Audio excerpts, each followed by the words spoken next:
Chair, what about... Ton of business to do. So we're going to try to get started as... Go on? Okay.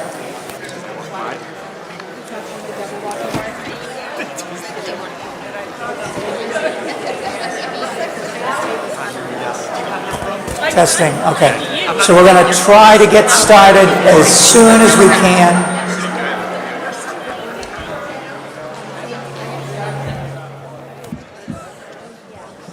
I feel like I'm radioactive.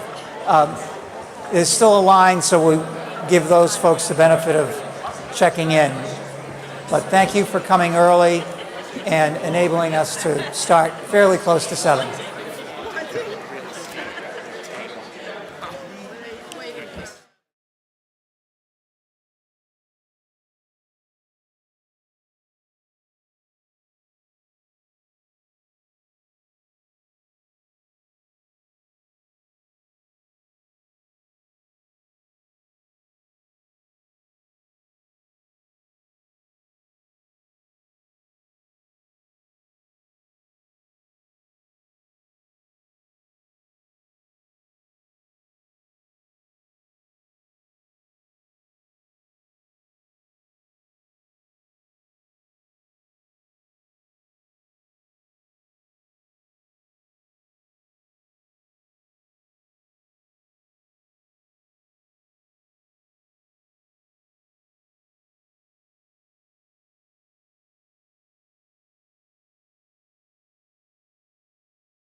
50. I know there's still people being checked in, so I do appreciate you coming early, and so we can get started. We have a lot of business to take care of in the meeting, and a number of more than usual kind of pre-meeting things to do, so we want to get started. So I will call this meeting to order.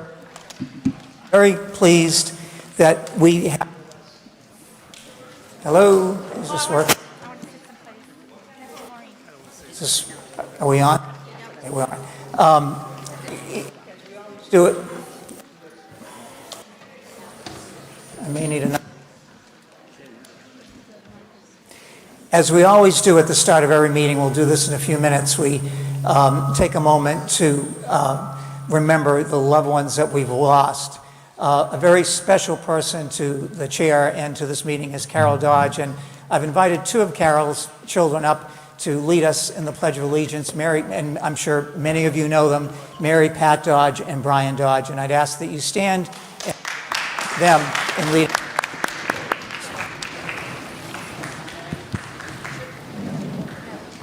Right up? Okay. Thank you.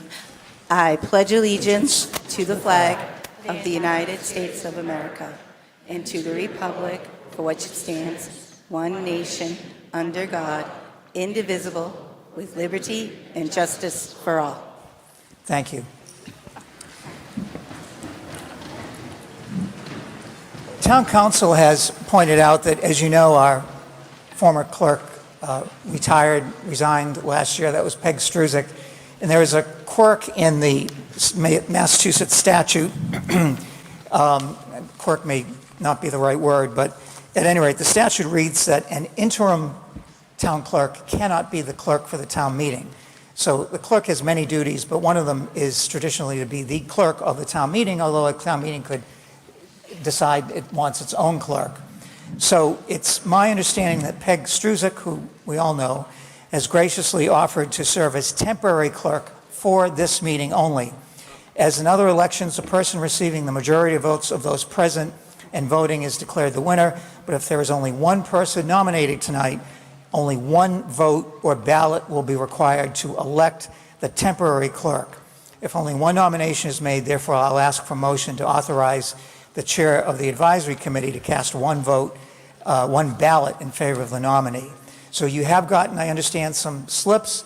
If you want to nominate someone else, you are free to do that. That may require a standing vote. I don't want to discourage any nominees, but that might have to happen.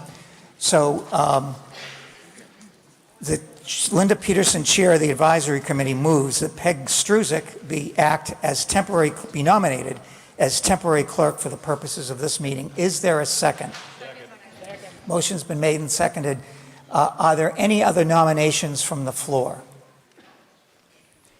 Hearing none, nominations are closed.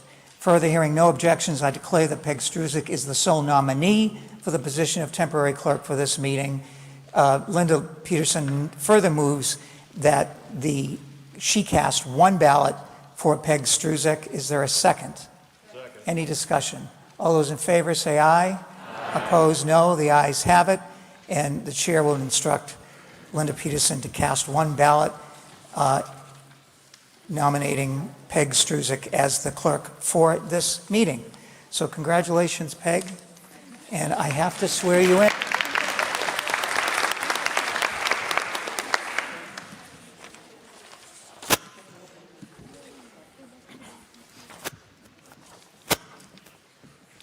Do you, Margaret Struzik, solemnly swear that you will faithfully and impartially discharge and perform all the duties incumbent upon you as temporary town clerk for the annual and special 2025 town meeting for the town of Pembroke, and in accordance with the bylaws of the town and the bylaws of the Commonwealth to the best of your ability?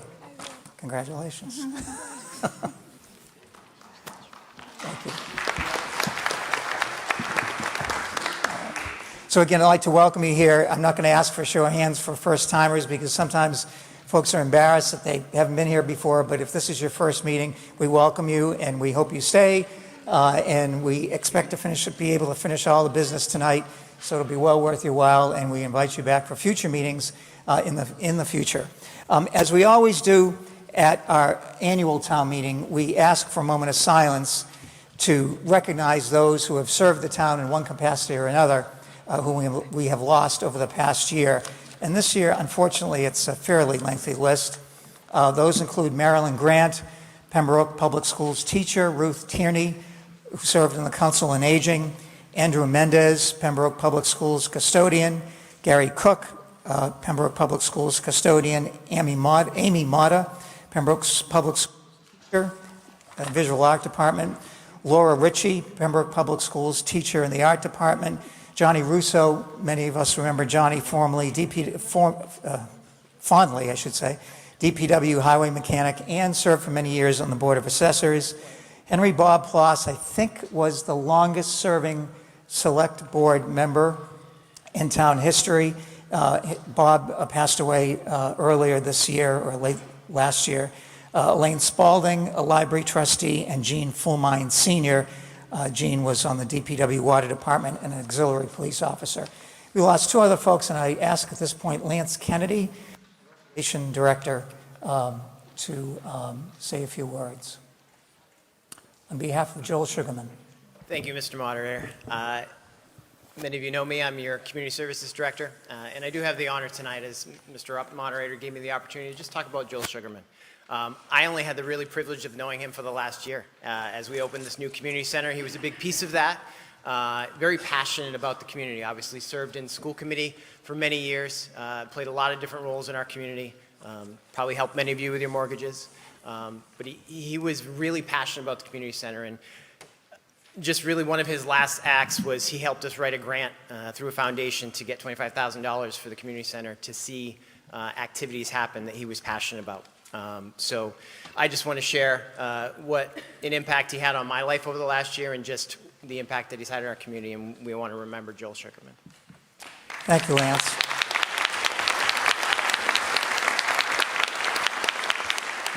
And I'd like just to take a moment to pay an unfittingly short tribute to a dear friend of mine and this meeting whom we lost last year. Carol Dodge was a part of this community in every respect, but particularly town meeting. Since the 70s, when she moved into town with her husband Al and raised a family, she has been a part of this meeting, speaking on articles she was passionate about, and boy was she passionate, selling coffee and donuts in the lobby to benefit the Key Club, or just sitting quietly watching. She was almost always here. She told me a couple of years ago that she only missed 2 meetings over all those years. Those include special town meetings as well as annual town meetings. One to have a baby, and the other after another hospitalization. Last year, I think I embarrassed her a little bit because I mentioned this publicly. She made it to the meeting. I remember I was sitting right up in the corner up there after being discharged from the ER just a few hours before.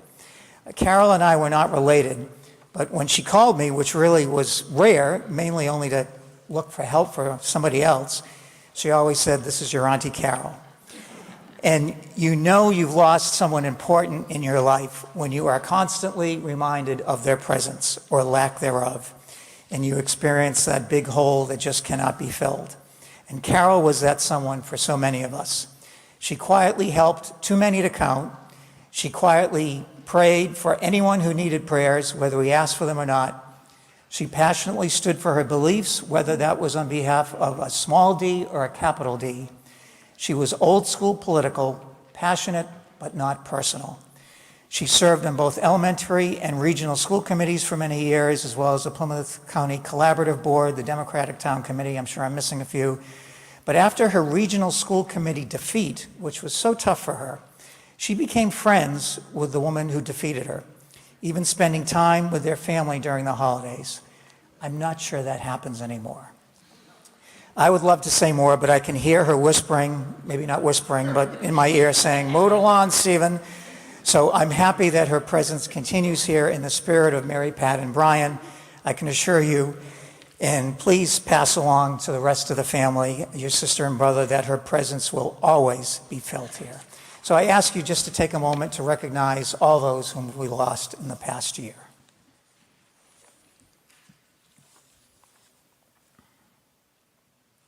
Thank you.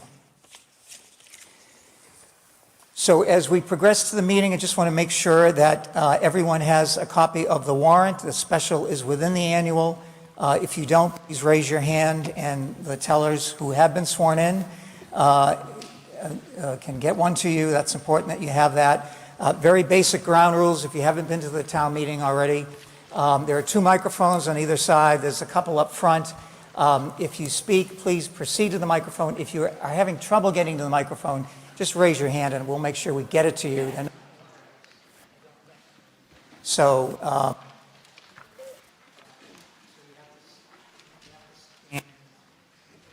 to stand there. I may ask for another microphone if it's cutting out.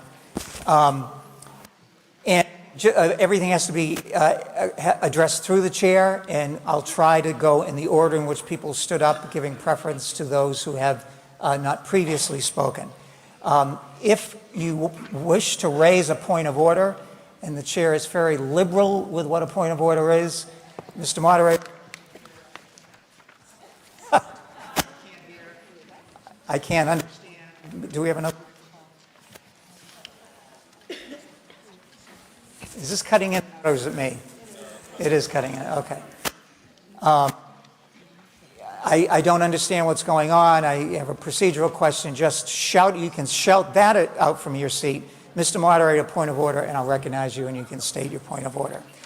If you speak with a microphone, I'm told, speaker with microphone issues, we need to have it right up to your mouth, like a fist's distance away, just so we can hear you. So if you have any questions at all, please raise your hand and feel free to ask. We have a couple of quick announcements. The Friends Pembroke Library have a table to introduce people to all the ways they can contribute to our wonderful library, and they welcome you to join them. They're out there. Mark your calendar for Pembroke's favorite event, Pembroke Celebrates with Fireworks. It will be Saturday, September 20th at the Pembroke High School practice fields. Family tailgating, and weather will be good, we know ahead of time. Family tailgating from 5 to 7:45 with a live band, food trucks, moon bounce, inflatable obstacle course, and vendors. This year the fireworks will start around 7:45. Fireworks cost $1,000 a minute. It's about the cost of my kids' college tuition. And this event is put on by a small group of Pembroke residents who have to bootstrap this event themselves. So they kindly ask that if you have had fun at the event in the past, to donate or become a sponsor. More info can be found at pembrokecelebrates.com. They have a Facebook page. Donations can be dropped off at Keegan Realty on Center Street. And Pembroke's largest balloon fight is the last day of school, which is Friday at the community center. And for those who watch at home, the local scene town meeting, it can be seen live on Comcast Channel 9, online at YouTube, and you can watch it again, right, by just going to youtube.com/Pembroke Meetings. Okay, one other routine business that we have. There are many votes that require a 2/3 vote, and to negate having to stand and be counted every time, the chair always asks that the meeting give the chair permission to declare a 2/3 vote. It saves time. But you can, I can assure you, if there's ever a close vote, then we will do a standing vote. But so Linda Peterson moves that if a 2/3 vote is required by statute, the moderator is authorized to declare a 2/3 vote. If, after a show of hands, the moderator determines that the 2/3 majority has been reached, provided, however, that if a vote so declared is immediately questioned by 7 or more voters, the moderator shall verify the 2/3 majority by ordering a standing count of the yeas and nays. Is there a second? Any discussion? All those in favor? Say aye. Opposed? Please say aye. The ayes have it, and I declare it so voted. There's probably 3 issues on most people's minds these days. One is potholes, the other is brown water, and the third is what's happening with our public safety building. So I just wanted to take advantage of this opportunity and a captive audience to recognize Town Manager Bill Chenard to do a very brief update on where we are.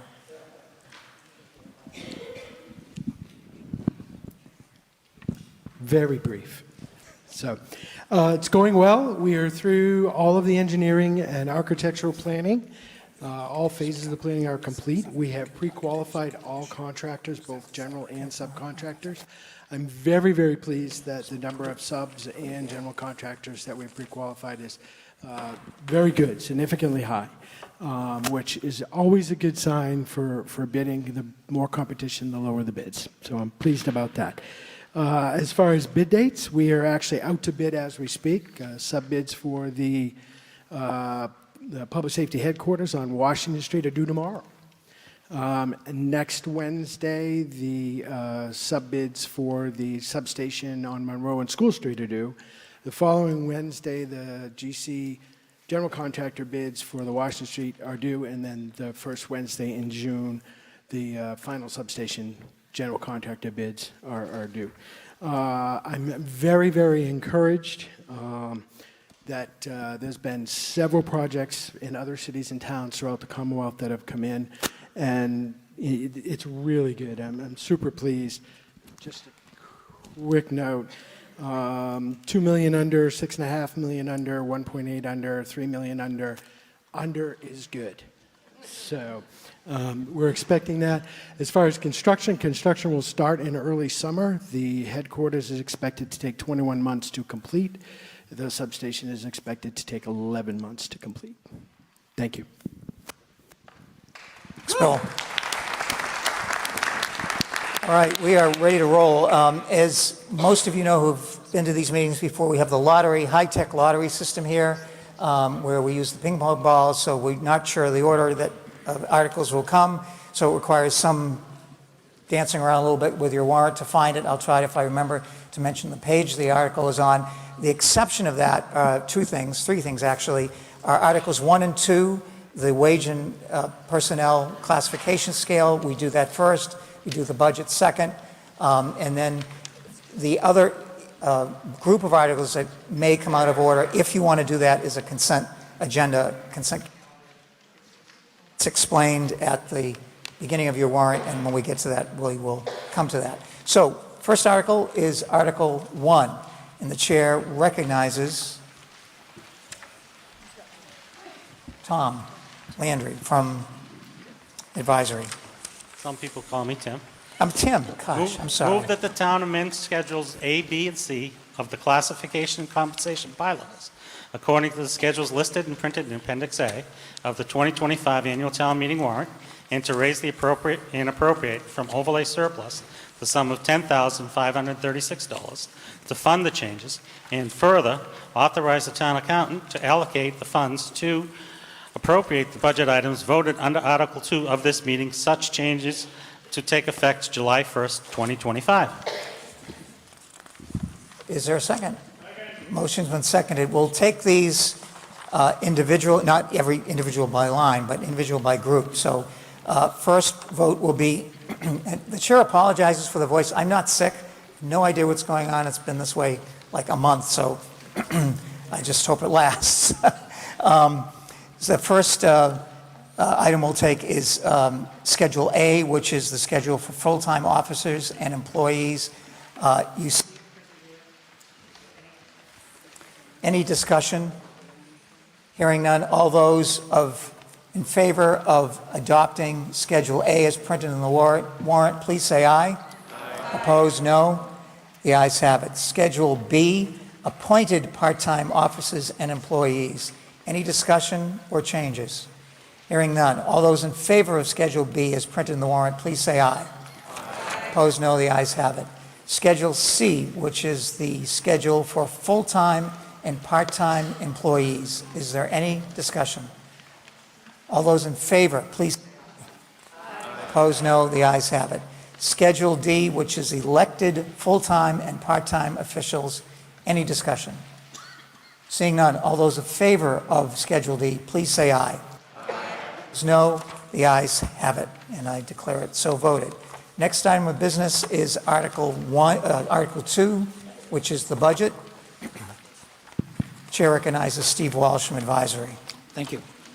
Move that the town appropriate a sum of $78,805,048 to fund the operation expenses of the town for the fiscal year 2026 as listed under Appendix B of the 2025 annual town meeting warrant.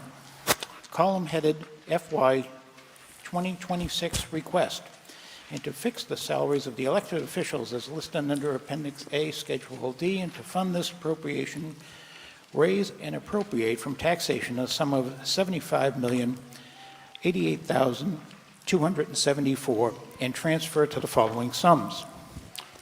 Capital Stabilization Fund, $35,000.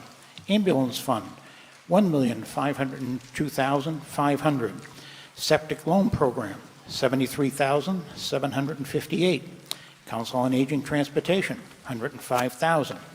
School Athletic Fund, $63,875. School Construction Fund, $73,360. Water Enterprise Indirect, $549,165. Solid Waste Enterprise Indirect, $62,291. Cemetery Trust Fund, $15,725. Regional AOC, $36,100. Overlay Release, $84,813. Free cash, $1,115,187. Motion has been made and seconded, so we do this by department. It's a little time consuming, but it's traditionally how we do it. I will try not to go through it too fast, but we will go department by department. If you have a question or you want to amend an item, which is your right to do, please just shout out hold or Mr. Moderator or something, and we'll hold that particular item. So we'll do it department by department. So the first item is moderator, personal services elected, $100. Discussion? All those in favor say aye. Opposed, no. The ayes have it. You can go home now. Select Board, personal services elected, $9,000.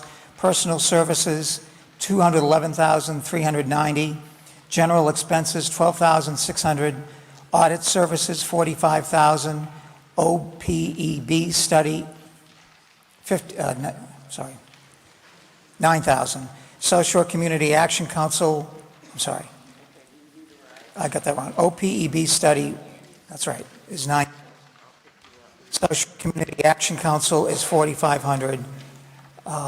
Any discussion? All those in favor, please say aye. Opposed, no. The ayes have it. Town Manager, personal services, $183,160. General expenses, $3,500. Any discussion? Seeing none, all those in favor, please say aye. Opposed, no. The ayes have it. Advisory Committee, personal services, $3,500. General expenses, $450. Any discussion? All those in favor, please say aye. Opposed, no. The ayes have it. Reserve Fund transfer is $80,000. Any discussion? All those in favor, please say aye. Opposed, no. The ayes have it. Town Accountant, personal services, $187,129. General expenses, $47,115. Seeing no discussion. And all those in favor, please say aye. Opposed, no. The ayes have it. Board of Assessors, personal services, elected, $5,400. Personal services, $274,831. General expenses, $67,750. Any discussion? All those in favor, please say aye. Opposed, no. The ayes have it. Treasurer Collector, personal services, $417,370. General expenses, $94,800. Seeing no discussion, all those in favor, please say aye. Opposed, no. The ayes have it. Legal, purchase of services, $109,375. Any discussion? All those in favor, please say aye. Opposed, no. The ayes have it.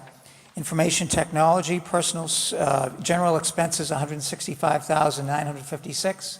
Any discussion? All those in favor, please say aye. Opposed, no. The ayes have it. Town clerk, personal services elected, $99,500. Personal services, $62,500. General expenses, $12,000. Any discussion? Please say aye. Opposed, no. The ayes have it.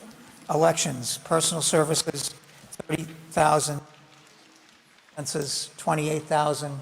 Any discussion? I think we're going to switch to this one, okay? Hello?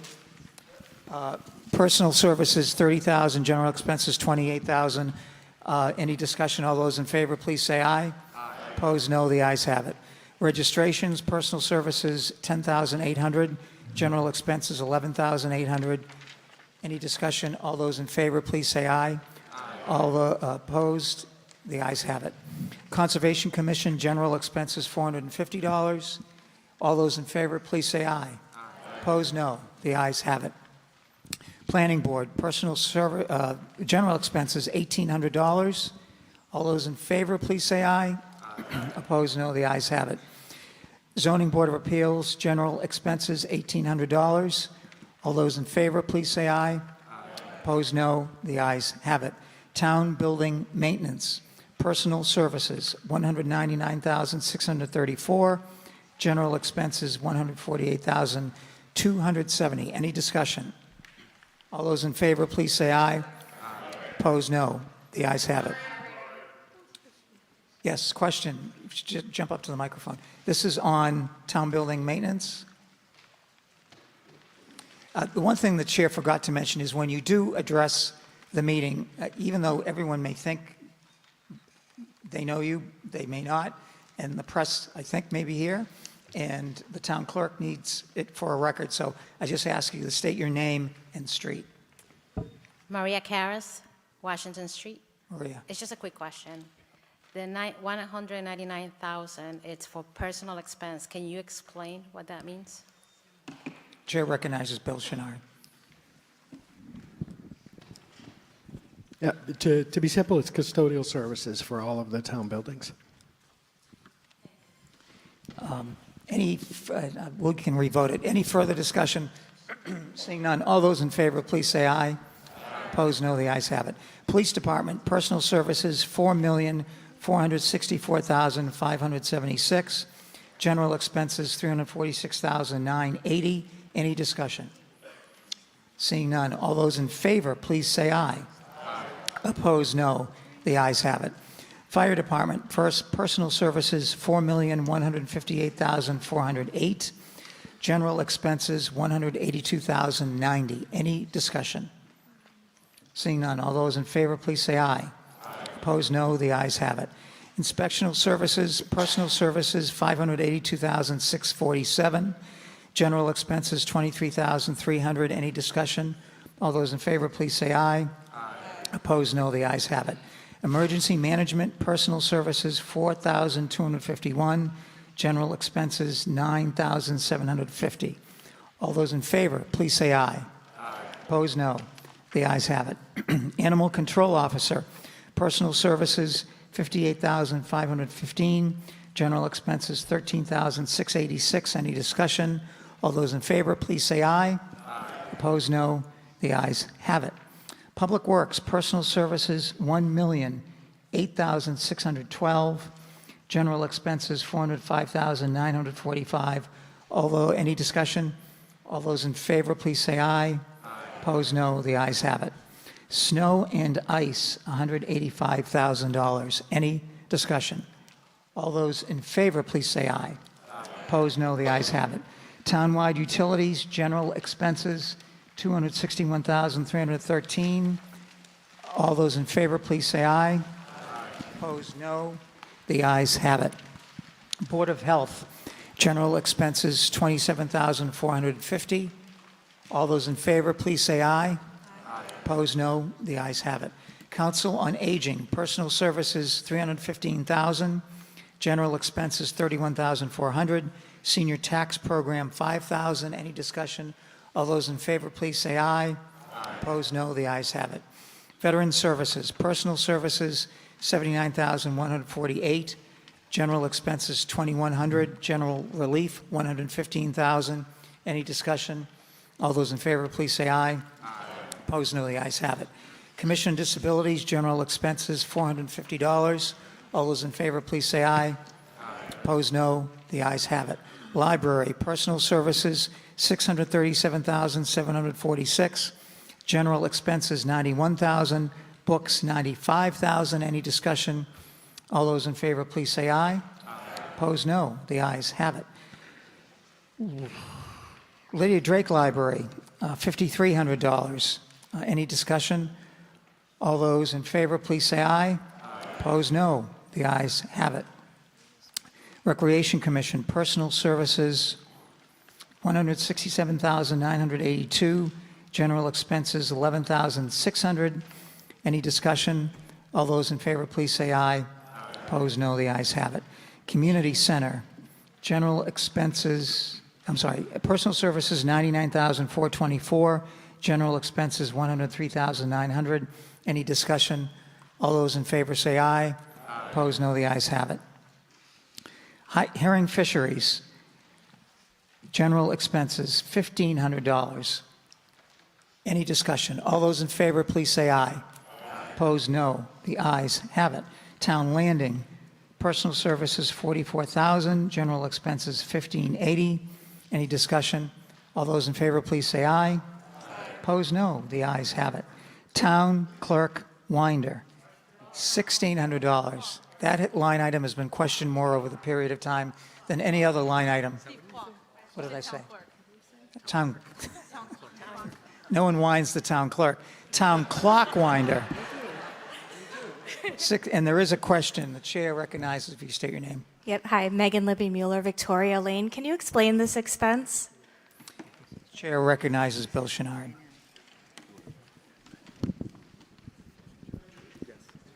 Sure. It's a tradition in Massachusetts when you have a town clock that the town pay for the clock winding and maintenance services of that. The town clock is in the center at the First Church, and the town pays the services of the town clock winder.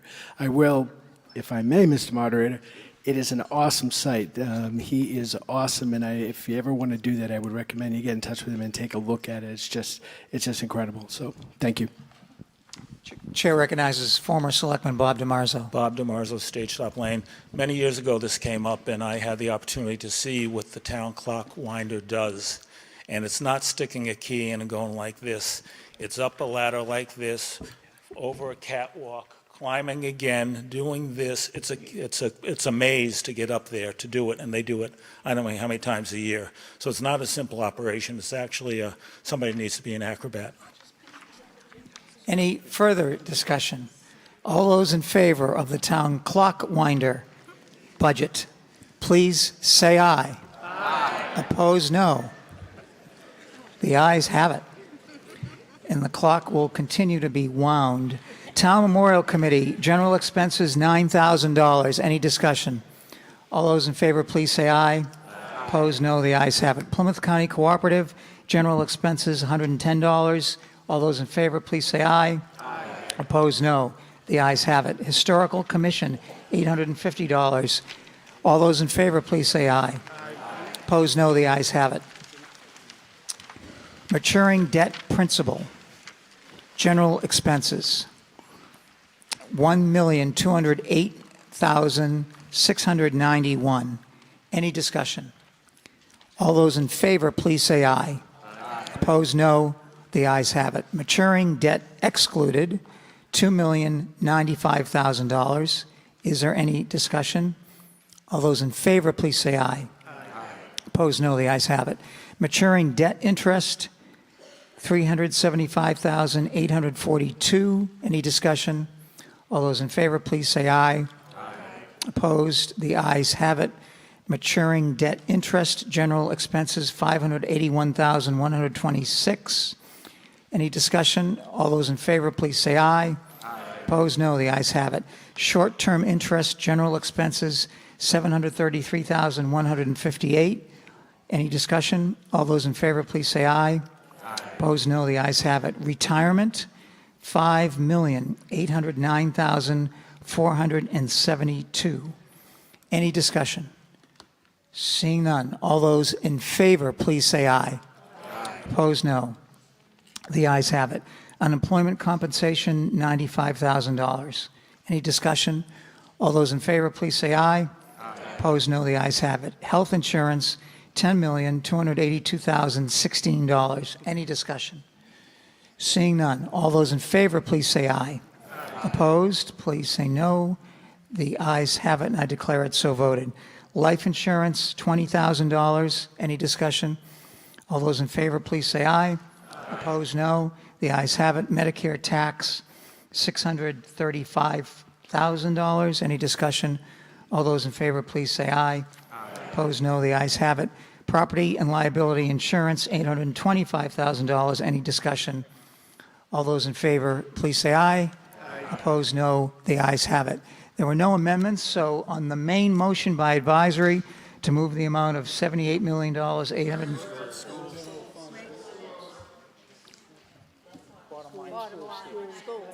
Oh, gosh. Can't miss that one. Yeah, I'm sorry. My apologies to members of the school committee. General school funds, $40,005,050. Any discussion? Thank you. Any discussion? Seeing none. All those in favor, please say aye. Opposed, no. The ayes have it. Done, right? Okay. So on the main motion of advisory to move the amount of $78,805,048 according to the motion, it's been seconded. If any further discussion, seeing none, all those in favor, please say aye.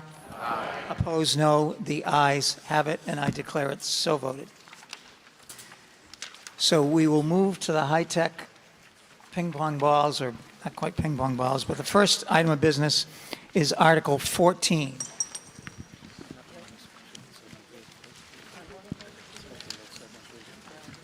Which is on page 18 of your warrant.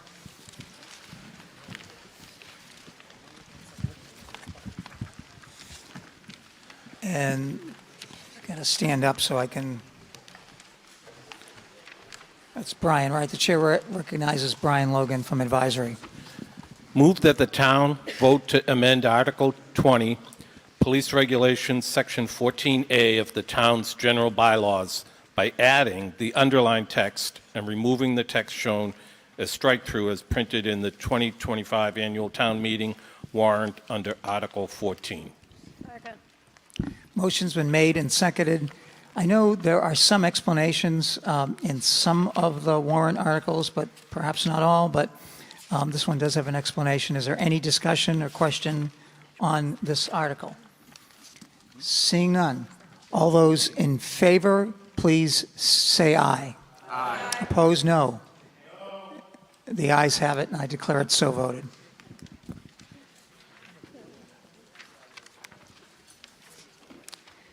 Article 25.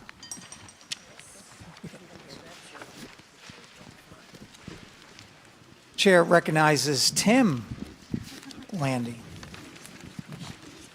Move that the town vote to accept as the townway, the roadway known as and shown as Bristol Road, as printed in the 2025 annual town meeting warrant under Article 25.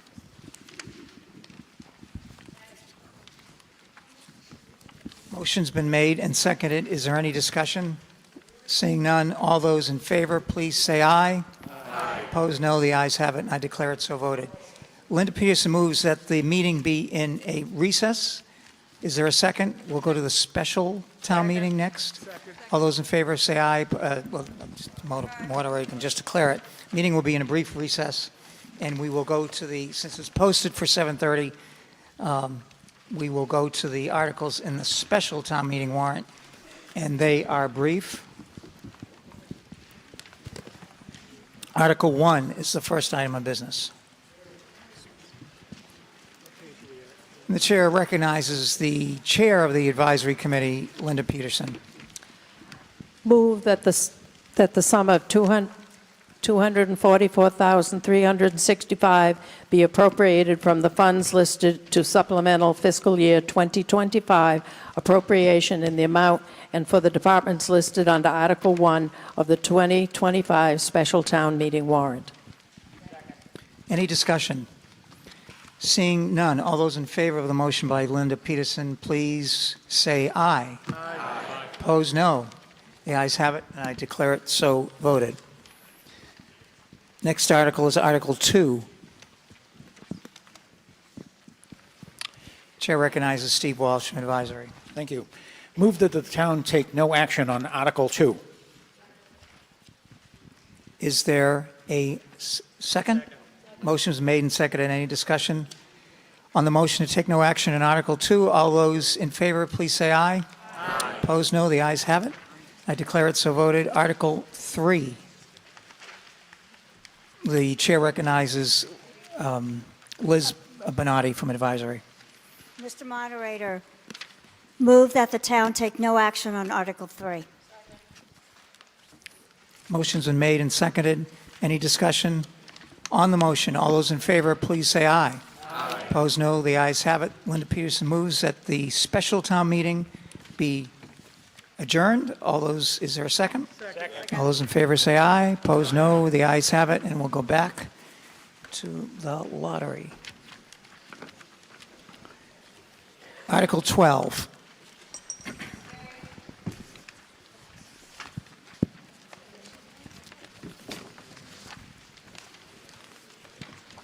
Article 12 is on page 13. Chair recognizes Steve Walsh from Advisory. Thank you. Move that the town vote to approve Article 12 as printed in the 2025 annual town meeting warrant. Is there any discussion on this matter, which does require a two-thirds vote? So we'll do it by a show of hands first. If it's close, then we'll do a standing vote. All those in favor of the motion by Steve Walsh, Advisory, on Article 12, please raise your hand. All those opposed, please raise your hand. The ayes have it, and I declare it unanimous, which is better than two-thirds. Article 22. There was one no. There was one? Okay. Then the chair is in error. The motion passes having reached the necessary two-thirds necessary for passage. Did I get it right? Okay. And I just drew one and put it back in and didn't look at what the number was. 22. Okay, I did say it.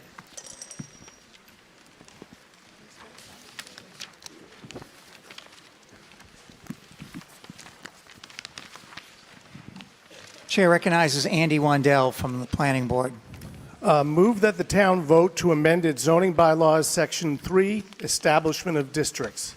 4, Business B District, subparagraph G, by deleting text shown as strike-through and inserting text shown as underlined as printed in the 2025 annual town meeting warrant under Article 22.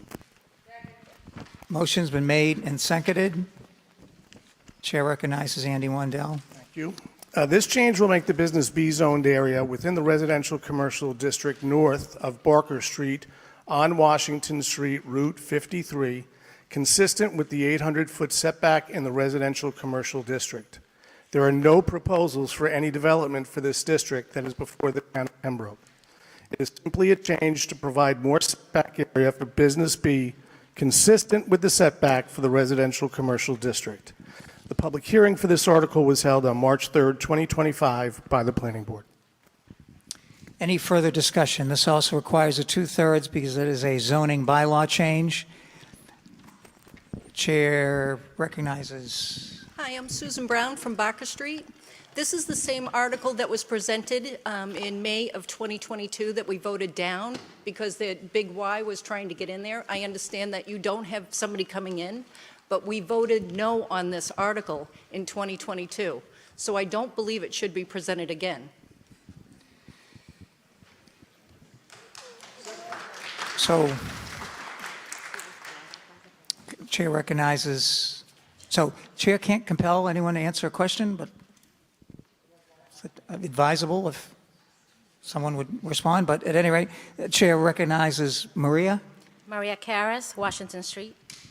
And I'm sorry I didn't come prepared. I kind of worked all day, but she's right. This was brought up many times, and I see a lot of new folks. Then probably a quick history that and something that I wanted to read to everyone. Oh, sure. Sorry. So good evening, everyone, residents and select board and the zoning and planning board. This lot that I live actually on the Washington Street side, and the one mentioned, it's behind the, is it Pleasant Street? And so it abuts residential area.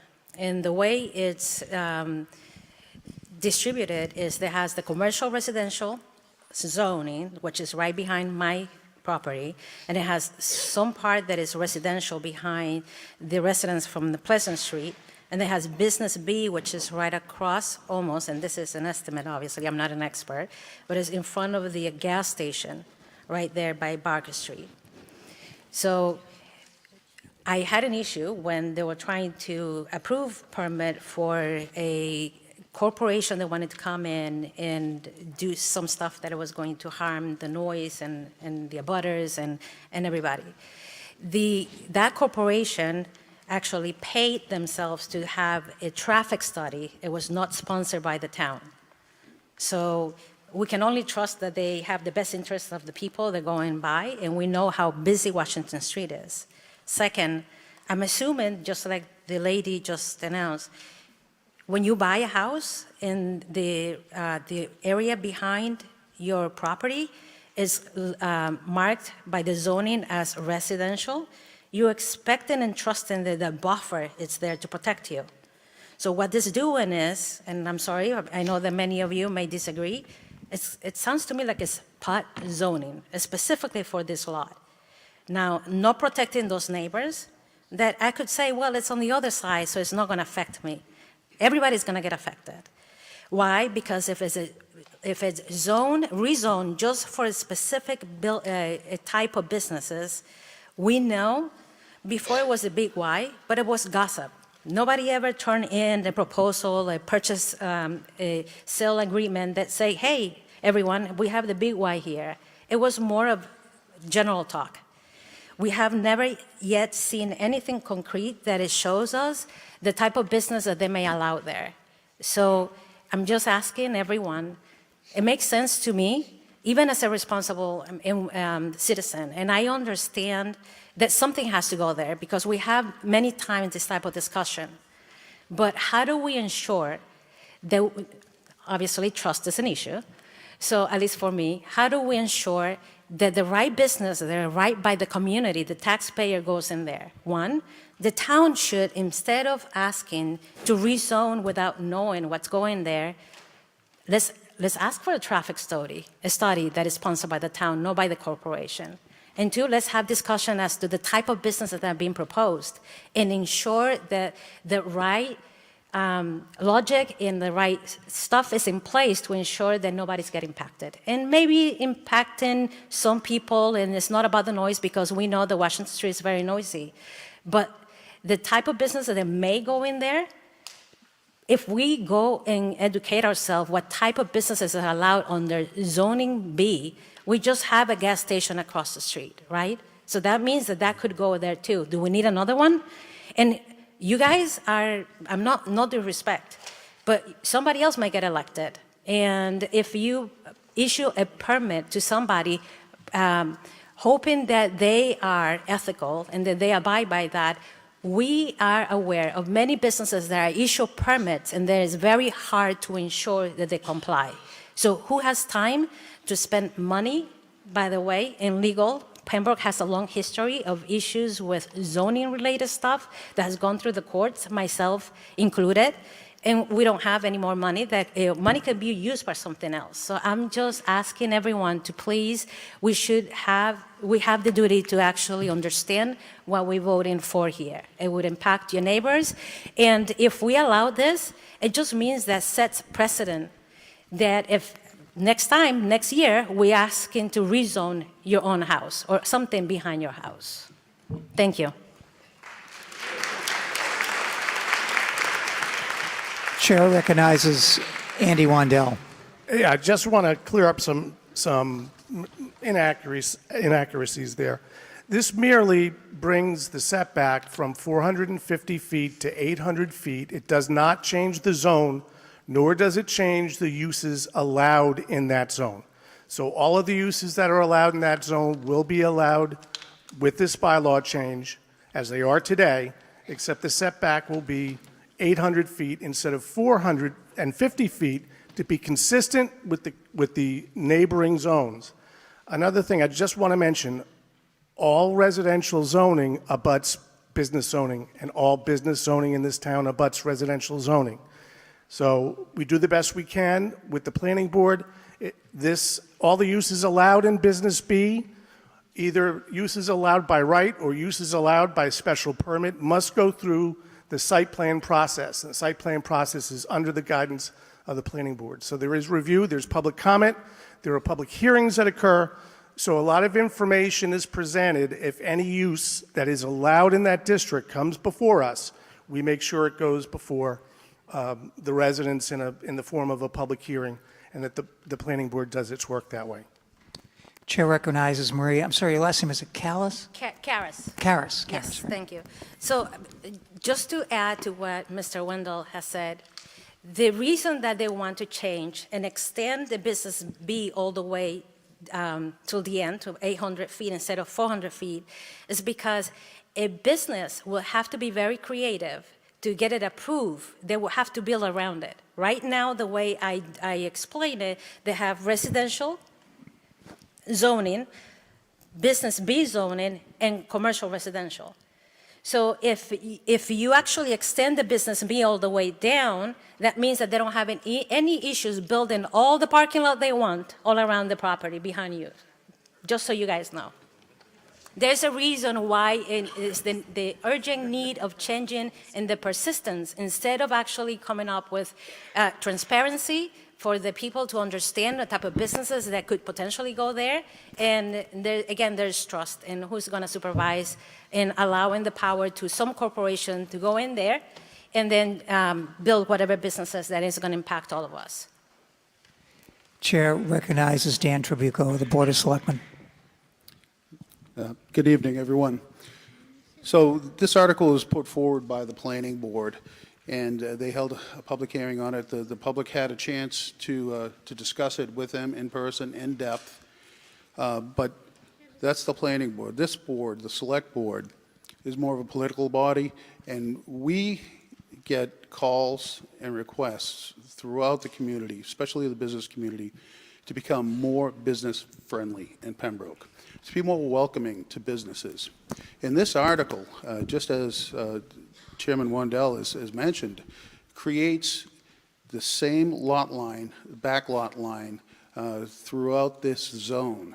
So that makes it more predictable for a business to come into town. Right now, it's like a patchwork, and it's difficult for a business to actually be placed in certain lots here. So this article advocates for business, for a more business-friendly Pembroke. And the previous speaker's concerns, which are valid, that who is in charge of making sure that these businesses don't come in here and run ramshod over the town of Pembroke? Well, the zoning bylaws do that. The zoning bylaws have the building inspector, the planning board reviewing the plans that come in, and further, the planning board has site plan review, specific site plan, right down to the bushes and the planting, and the traffic control studies of any business that comes into town. So there are controls in place. So I just wanted you to understand that sitting on the select board, I am an advocate of this warrant article. Chair recognizes former Selectman Bob DiMarzo. I'm not clear on this, and I hope somebody could clarify it. If I understand correctly, the residential commercial zone is 800 feet deep, and that starts from Mary Lou's all the way north up to 53 to somewhere around Barker Street, whether it's this lady's house or the fire station. Somewhere is that line that becomes Business B. Is that correct? Is it the fire station or is it her house? The fire station? Further north? Just a reminder, we've got people watching at home, so just ask that if there's an answer to the question, just address it to the chair. Chair recognizes Andy Wandel. You're right. It does. It starts 100 feet from Herringbrook on the north side, all right? It's between Pleasant Street and Herringbrook, all right? And then it goes to the firehouse. Then it goes back to residence commercial, okay, residential commercial zone. So it's a very narrow part of Route 53 north of Barker Street is Business B. This is not a big district. As a matter of fact, it's a very narrow district. Why it's there, I don't know what the history is there, but it's there, and it's Business B. If you want to follow the residential commercial district from that point, you go all the way down to Taylor Street and up and down on both sides of Route 53 at a depth of 800 feet, it is residential commercial from Barker Street all the way down to Taylor Street. That Chair recognizes Bob DeMarza. That Business B section, a lot of Business B, has kind of been a strange zoning and an anomaly in the town. It's been modified a few times. It's not really easy to do anything in there. But if I understand correctly, we're starting from Congress Street. We're going 800 feet all the way. We back off a little bit to 450, and you just want to continue it to Pleasant, so it's a straight shot all the way. Chair recognizes Andy Wandel. No, the Business B zone remains the same size. It goes from 100 feet south of Herringbrook to the firehouse and stops, all right? That piece, that district is only 450 Right. feet. All right? So what we're proposing is to make it consistent with the residential district, which is 800 feet deep. And if you want to talk about parking, that's a good thing to talk about, because parking in the residential commercial zone for some of the businesses that have gone there, specifically dishes, is way inadequate for the uses that are already happening on those sites. So to attract a business to that Business B zone, for the uses allowed, to have a little bit more depth that would allow some more parking space is desirable for a business, and they wouldn't have to squeeze their parking in there. So yes, it is a business-friendly change to the bylaw. We can't have it both ways. We can't say we want more business in town, and then when we say we want a modest change in the zoning bylaw, say no to it. So this is an attempt to take some of the information that we uncovered in the master plan this year, which was comprehensive, and this is a very small step. It is not a big move, and it does add some consistency, at least to that zone in that area. So I agree. So we need to allow other people to address the issue who have been standing. So the chair would recognize Tom, it's Tom, right? Tom Wilkinson? Yes, sir. Tom, excuse me. Tom Wilkinson, I'm on Water Street. I'm confused. No businesses want to do anything there now. So preemptively, you want to zone it. And what businesses have came and asked for you guys to use that now? It seems to me that the people in the community have already voiced their opinion. Why can't we wait to see what businesses want before we make it business friendly for the people that live here? So we're putting the cart before the horse. I mean, the people that live here, I mean, am I missing something? Chair recognizes recognizes Andy Wandel. Yeah, yes. I think you're missing a big piece of it. The big piece is if it's not zoned properly for business, business won't look at it. So we'll get 0 proposals for business in that zone. You know, I can't allow. Yeah. No. Thank you. Chair recognizes, state your name. My name is Paige Graziano. I live on Lake Street. The growth of Pembroke is certainly a difficult subject for all of us. We'd like to retain our personal charm and the reasons we all came here. But on the other hand, we want to be able to offer services. All of us in the past few years have been discussing the effects of our budgeting process and the finances of our town on our wallets. And we have a couple of big things coming up, especially with the school system, that if we want to be able to offer things like vocational education to our students and not price seniors out of their homes, we have to be willing to start making some adjustments so that tax income will come from people other than us. Yes. So we need to find balance there, and I certainly respect this woman's concern about her home. We have a similar situation with 40B near me. We need to find ways to offer moderation so we can grow, but also pay for what we need to pay for and not price our seniors out. So we're going to try to do this in the order in which people stood up. So I'll stay on this side and ask you to just state your name. Evan Payne, High Street. I have a general question. Does this 800 feet of depth come at the cost of either wildlands or conservation land or forest land that's currently there that's going to be chopped down for a parking lot?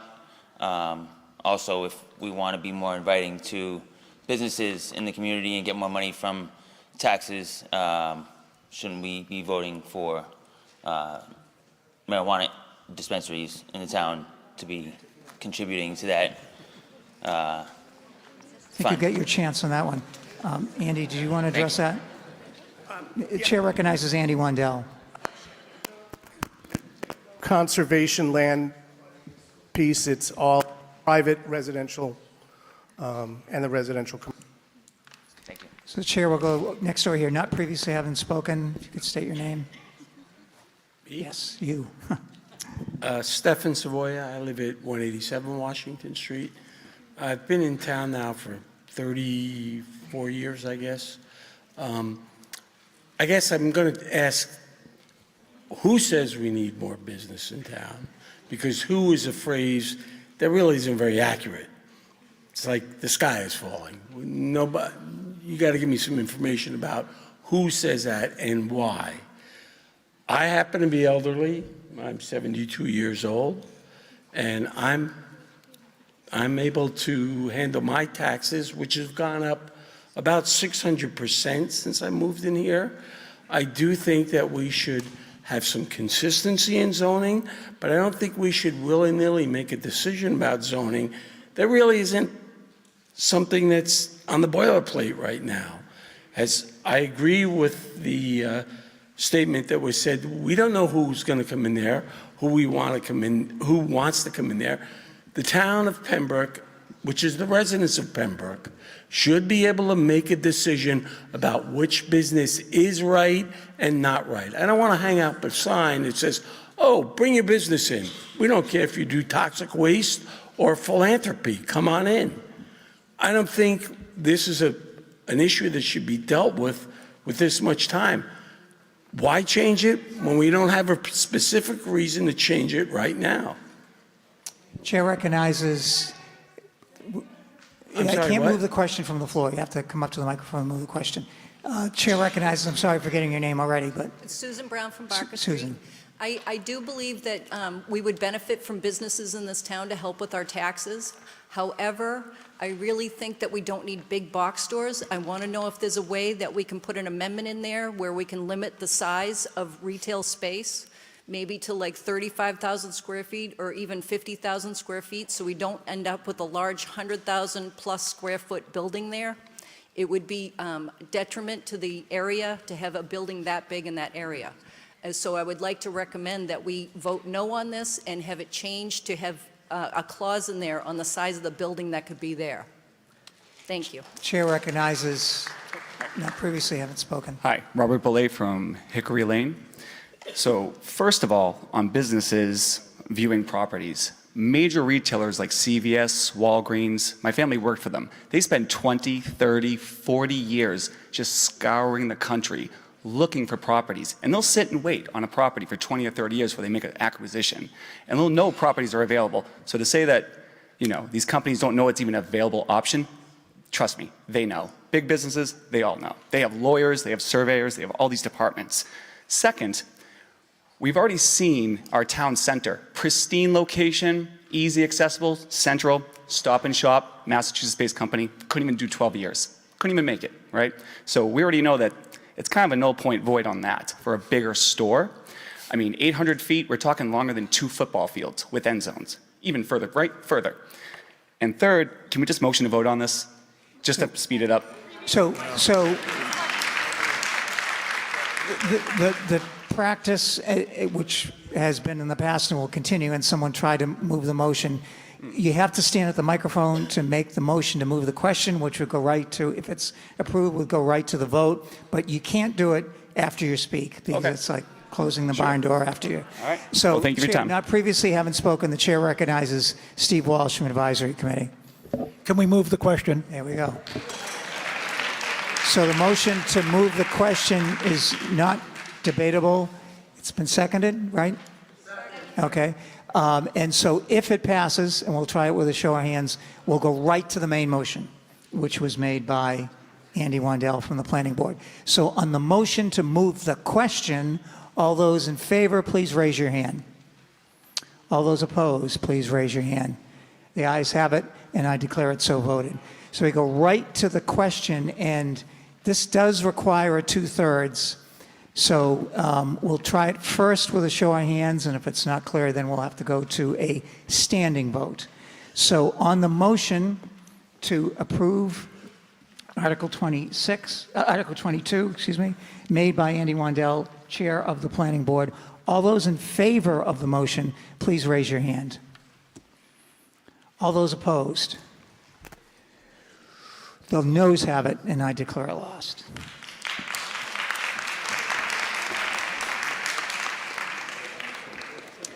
Next article is the consent agenda.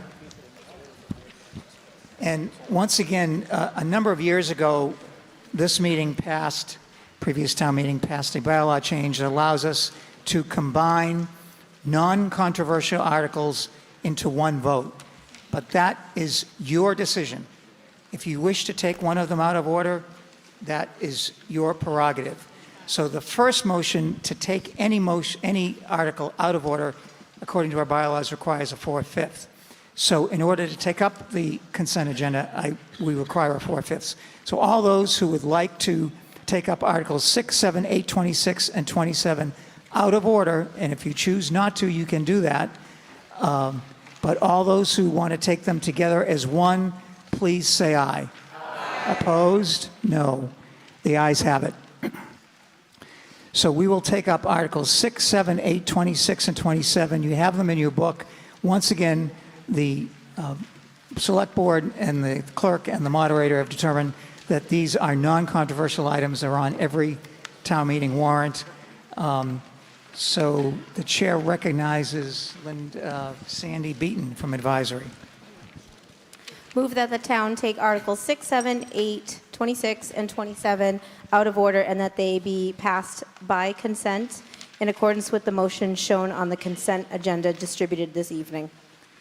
Motion's been made and seconded. Is there any discussion? Seeing none, all those in favor of Sandy's motion, please say aye. Aye. Opposed, no. The ayes have it, and I declare it so voted. Article 23 is the next item of business.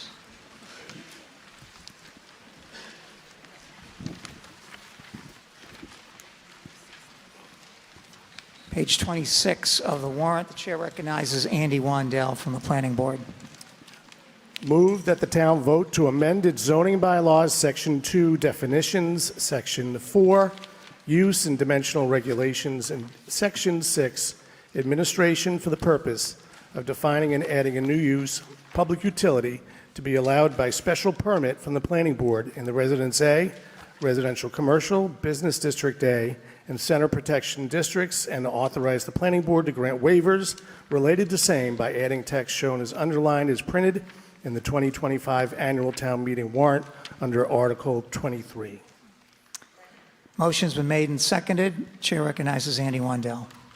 So this will make public utilities an allowed use with a special permit in all zoning districts.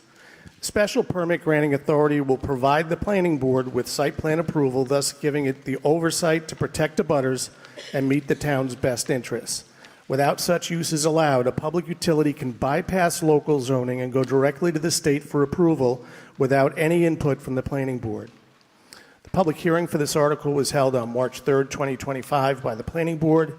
And just another piece of information is most of the surrounding towns around us have this as a use allowed in all of their zoning districts for precisely the reason that they want some control over the site plan. Any further discussion on this matter?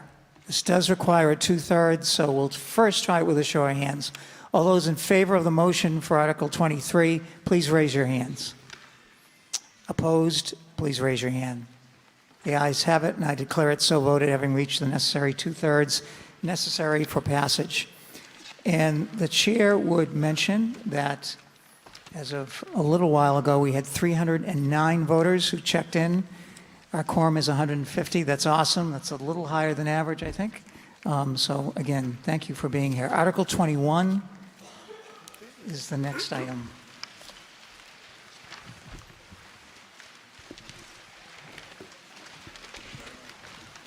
On page 25 of the warrant, the chair once again recognizes Andy Wandel from the Planning Board. Okay, this is a majority vote. You just want to remind the moderator. Yes.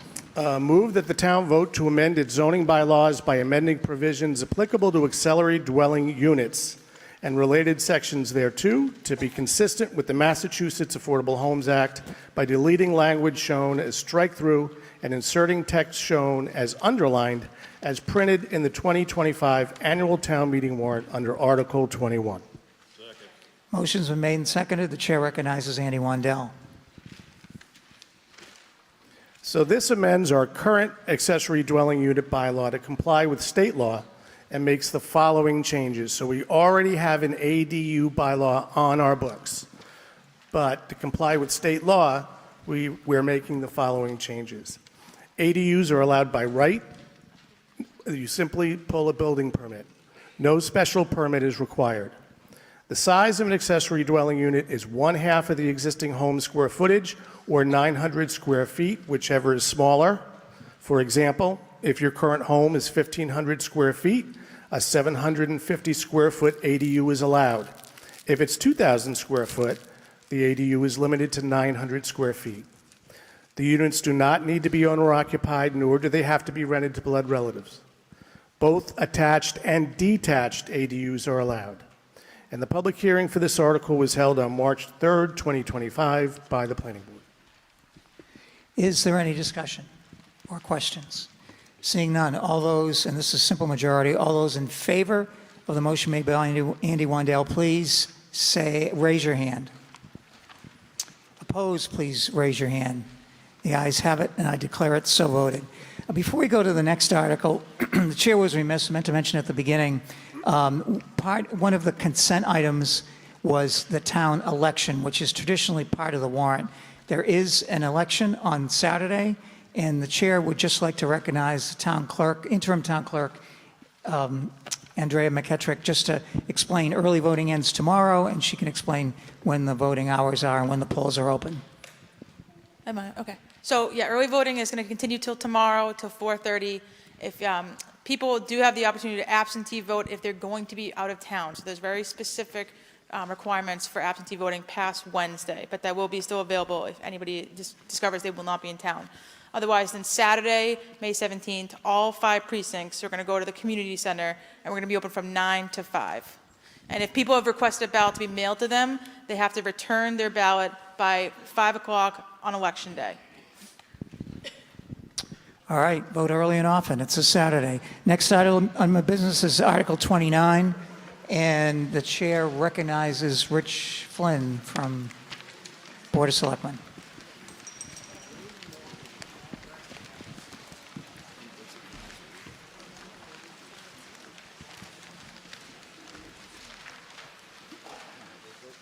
I move that the town vote to revoke Section 26, reduction of single-use plastic bags in Town of Pembroke, Article 23 of Town's general bylaws. Is there a second? Motion's been made and seconded. The chair recognizes Rich Flynn. You know, it just seems unreasonable that everything in the supermarket is either wrapped in plastic, filled with plastic, shipped in plastic, and there's a lot of people that find this very inconvenient to walk out of there with a paper bag and not have handles, myself included, but I've gotten some calls about this, and there's a lot of studies actually that show that people buy more bags when they don't get plastic bags because they do use them multiple times. And this doesn't exclude anybody from bringing their own bags in as well. So you can still do that. But give the citizens the convenience of the plastic bags. Chair recognizes Melissa Killam, 207 Edgewater Drive, Pembroke. I'm here to speak to you as a private citizen to urge you to not repeal Pembroke's plastic bag ban. Single-use plastic bags are a major source of PFAS, forever chemicals, which contaminate our drinking water. Studies including one by the EPA, link plastic waste to PFAS leaching into soil and waterways. The ban has also reduced roadside litter and storm drainage blockages. According to Mass DEP, plastic bags are among the top contaminants in municipal recycling and trash systems, costing towns like ours time and money. This ban is a simple, effective measure that protects public health, the environment, and saves the taxpayers in the long run. Let's not move backwards. Please vote to keep the ban in place. Thank you.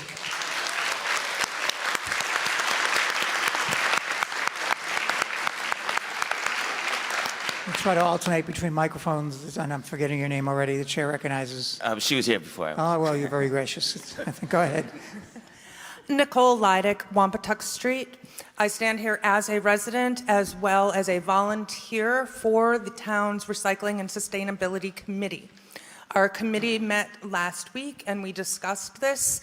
I presented to them information that I have from our 2024 audit of our recycling. And though we have done very well since the plastic ban, we are still above the 2021 goal our committee had of a 10% contamination rate. Currently, we are at 13%, which means that we are paying in our trash bills more money to take care of these contaminants. We're charged per ton of contaminant, and that's over 10%. So our goal is 10% contaminant. If we reintroduce plastic bags, they're going to end up again in our recycling bins. Every time these plastics, these thin plastic bags end up in our recycling, not our center, but the South Shore Recycling Cooperative at Waste Management, they clog the machines, it stops production, it costs everyone money. And we all need to know too, this isn't tax money, this is our trash bill. And we are paying more and more for these contaminants because we're breaking down the system. Again, we've done extraordinarily well over the years that we have had this plastic bag ban in place.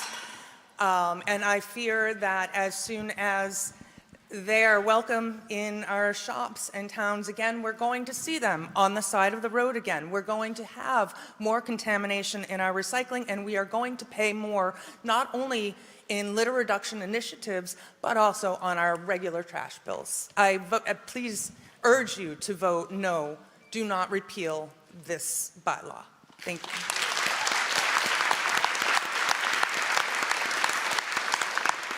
Chair recognizes Evan Payne from High Street. I just want to second everything that Mrs. Leidick said and urge everybody to not repeal this ban.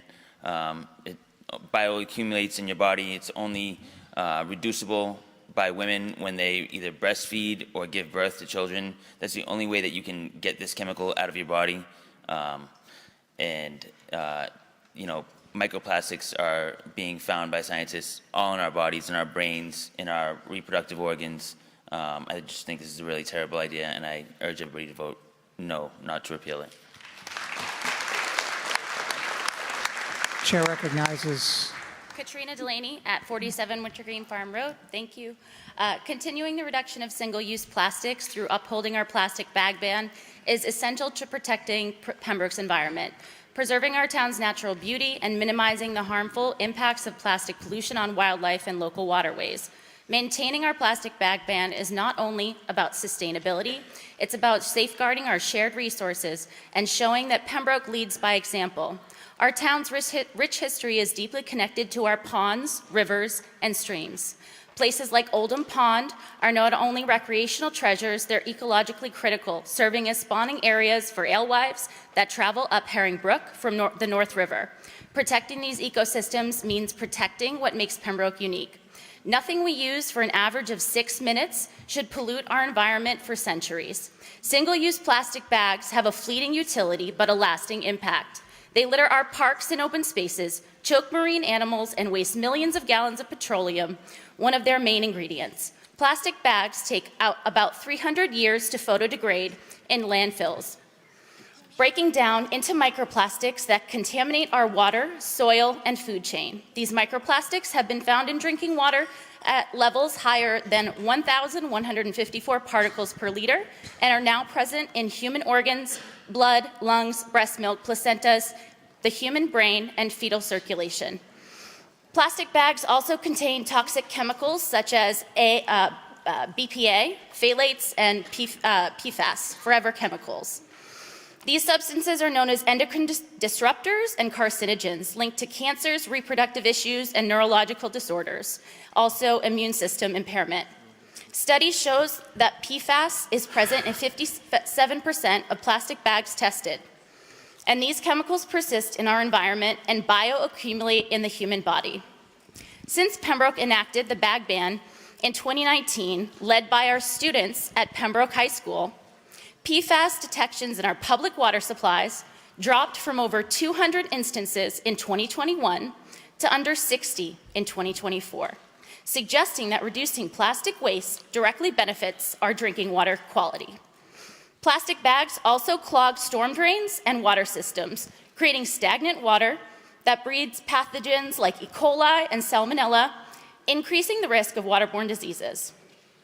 Plastic bags are a major threat to wildlife.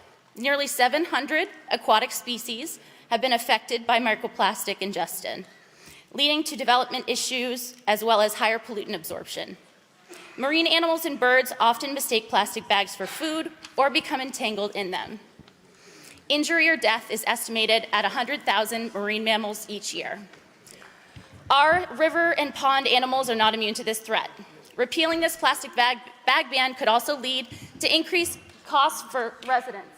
Oh, okay. Plastic bags frequently jam recycling machinery, as the person before me spoke about, contributing to contamination fines and additional sorting costs. Pembroke households already pay around $400 annually for trash or recycling services.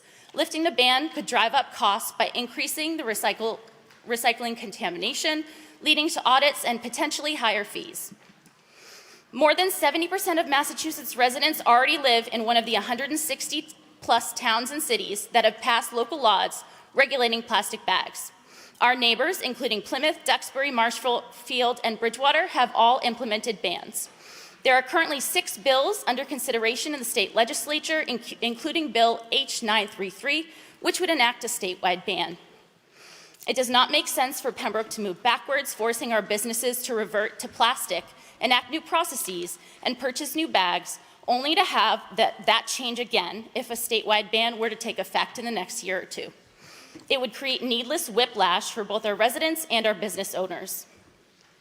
Some argue that many grocery items are already packaged in plastic bags, so banning bags won't make a difference. In reality, plastic bags are amongst the highest volume single-use plastics, with 5 trillion used annually worldwide. Banning them is a logical and effective starting point for reducing overall plastic waste. Studies show that bans can eliminate approximately 300 plastic bags per person annually. Chair, so there is no limit on time. So the chair would just ask that you be respectful of the speakers. We have a lot of people who want to speak. The chair would also maybe advise the speaker that you could wrap it up as quick as possible. But So I think it makes sense to not remove the ban. And also, I would just like to say that I plan to give respect to every speaker who's here, and I would think that most people would want to do the same. So thank you so much. Chair recognizes Rich Flynn of the Board of Selectmen, who is also one of the main petitioners of the article. Motion to move the question. Okay, well, that's in order. So the motion has been made to move the question. If it passes, we will go right to the main motion. It's non-debatable, although all those in favor of moving the question, please raise your hand. Opposed, please raise your hand. The ayes have it, and I declare it so voted. My apologies to those who've been standing up there, but that's the way it works. So we'll go to the main motion by Rich Flynn on Article 29. It just takes a majority vote. So all those in favor of the motion, please raise your hand. Please state your point of order. Could you let us know what the article exactly what we're going to vote on? I believe the motion was to... Thank you for the clarification, because there may be some confusion. The motion is to revoke the plastic ban. So favorable action, a vote yes, would support eliminating the ban. A vote no would keep the present ban in place. Did I summarize that correctly, Rich? Okay, thank you. Thank you for your point of order. All those in favor of the motion as moved by Rich Flynn, please raise your hand. All those opposed? The noes have it, and I declare it lost.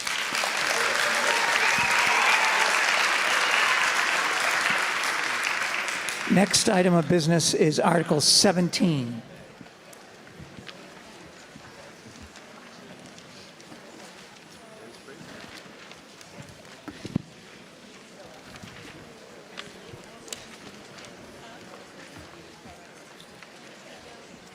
And the chair recognizes Fraser Townley from the Town Bylaw Study Committee. Did I get that correct?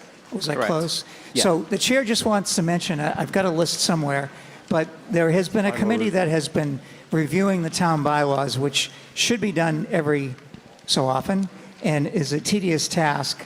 And those members are Rich Flynn, Scott, I'm sorry, I'm going to mispronounce your name, Shaharan?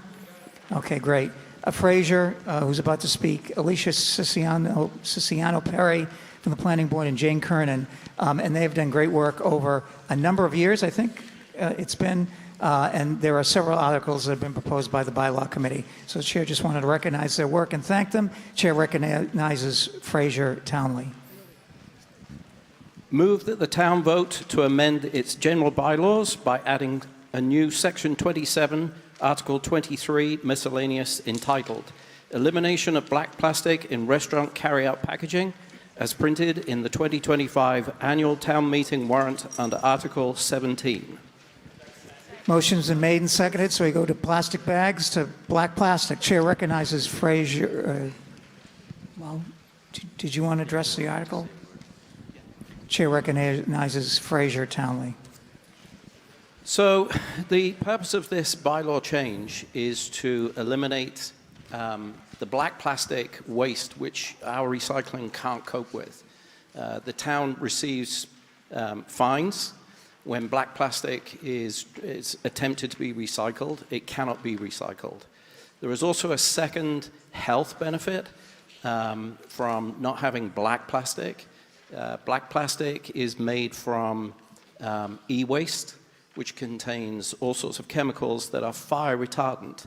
They come from electrical products which have to self-extinguish if there's a short in the product.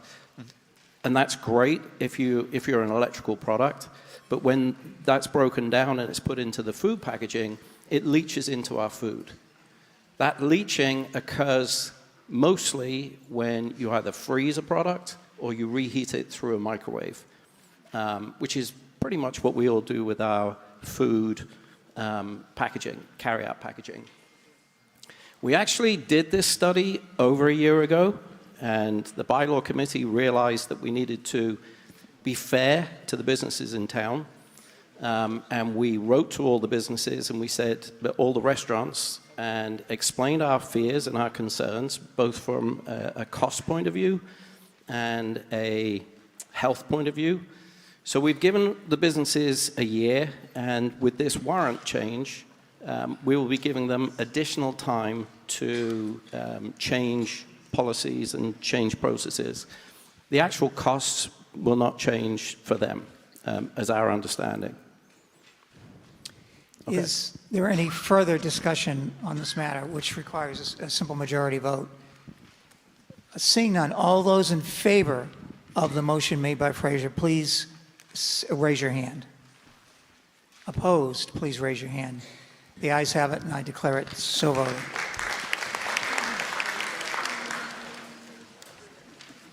Article 15. It's on page 19 of the warrant. Chair recognizes Liz Benatti from advisory.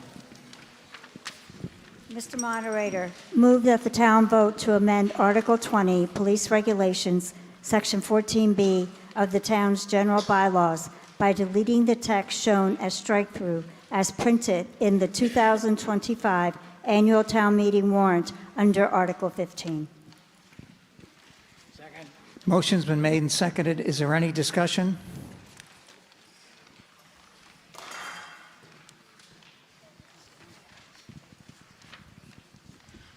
I can usually State be your heard if name, I just state your stand name. up where I am, but Matthew McNeely, High Street East, Pembroke. Former member of the advisory committee and Former chair. member of the advisory committee. I would just simply ask, I see that we're deleting a whole section. I would just ask simply why. I understand we're moving forward on something else, but I'd like to know why. Chair recognizes Bill Shenard. Because it violates state statute. It violates state statute, right? Yeah.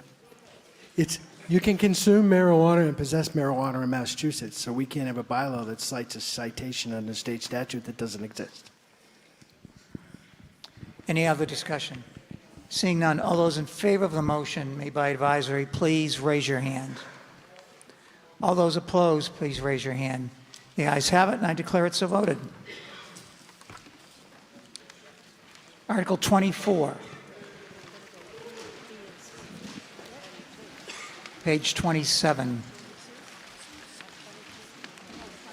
These are the various projects that, if it is your will be funded from the CPC funds. And so there are, I think, 5 of them. And Yes, Mr. Moderator. We will take them each individually as a separate item.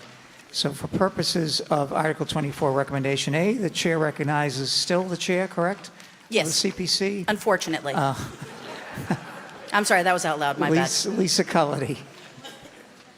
Mr. Moderator, on recommendation A, move to appropriate the sum of $500,000 from the Community Preservation Fund, undesignated reserve fund for recreational purposes, and that said funds be granted to the school superintendent for the preservation, rehabilitation, and restoration of the playground at Hobbamock Elementary School. Motion's been made and seconded. Is there any discussion? Seeing none, all those in favor of the motion by Lisa, please say, please raise your hand. Opposed, no, please raise your hand. The ayes have it, and I declare it so voted. Recommendation B, the chair recognizes Lisa Cullity, and the chair would also add that this town is fortunate that you're still chair of the CPC. Okay, recommendation B, move to appropriate the sum of $20,000 from the Community Preservation Fund, undesignated reserve fund for recreational purposes, and that said funds be granted to the Kiwanis Club for the preservation, rehabilitation, and restoration of the Kiwanis building at the Herring Run Park. And for those that don't know, yes, it is the live edge wood building that we see there, and yes, they're going to do a similar treatment to it. Motion's been made and seconded. Any discussion? All those in favor of the motion, please raise your hand. All those opposed, please raise your hand. The ayes have it, and I declare it so voted. Recommendation C, chair recognizes Lisa Cullity. Recommendation C, move to appropriate the sum of $110,000 from the Community Preservation Fund, undesignated reserve fund for the recreational purposes, and that said funds be granted to the Community Services Director for the creation of a new playground at the community center. Motion's been made and seconded. Any discussion on this item? Seeing none, all those in favor of the motion, please raise your hand. All those opposed, please raise your hand. The ayes have it, and I declare it so voted. Article 24, Recommendation D, the chair recognizes Lisa Cullity. Move to appropriate the sum of $50,000 from the Community Preservation Fund, reserve fund for recreational purposes to be granted to the Community Services Director for supplemental funding for the preservation, rehabilitation, and restoration of Magoon Park. Motion's been made and seconded. Any discussion? Seeing none, all those in favor of the motion, please raise your hand. Opposed, please raise your hand. The ayes have it, and I declare it so voted. Recommendation E, Chair recognizes Lisa Colity. Move to appropriate the sum of $21,000 from the Community Preservation Fund Historical Resources Reserve for the historical preservation purposes to be granted to the town manager for the preservation, rehabilitation, restoration of the entry and the porch at the Lydia Drake Library. Motion's been made and seconded. Any discussion? Seeing none, all those in favor, please raise your hand. Opposed, please raise your hand. The ayes have it, and I declare it so voted.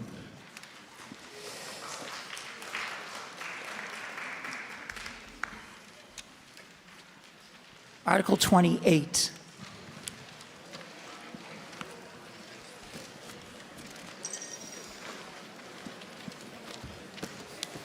And the chair recognizes the main petitioner for the article, Maureen J.C.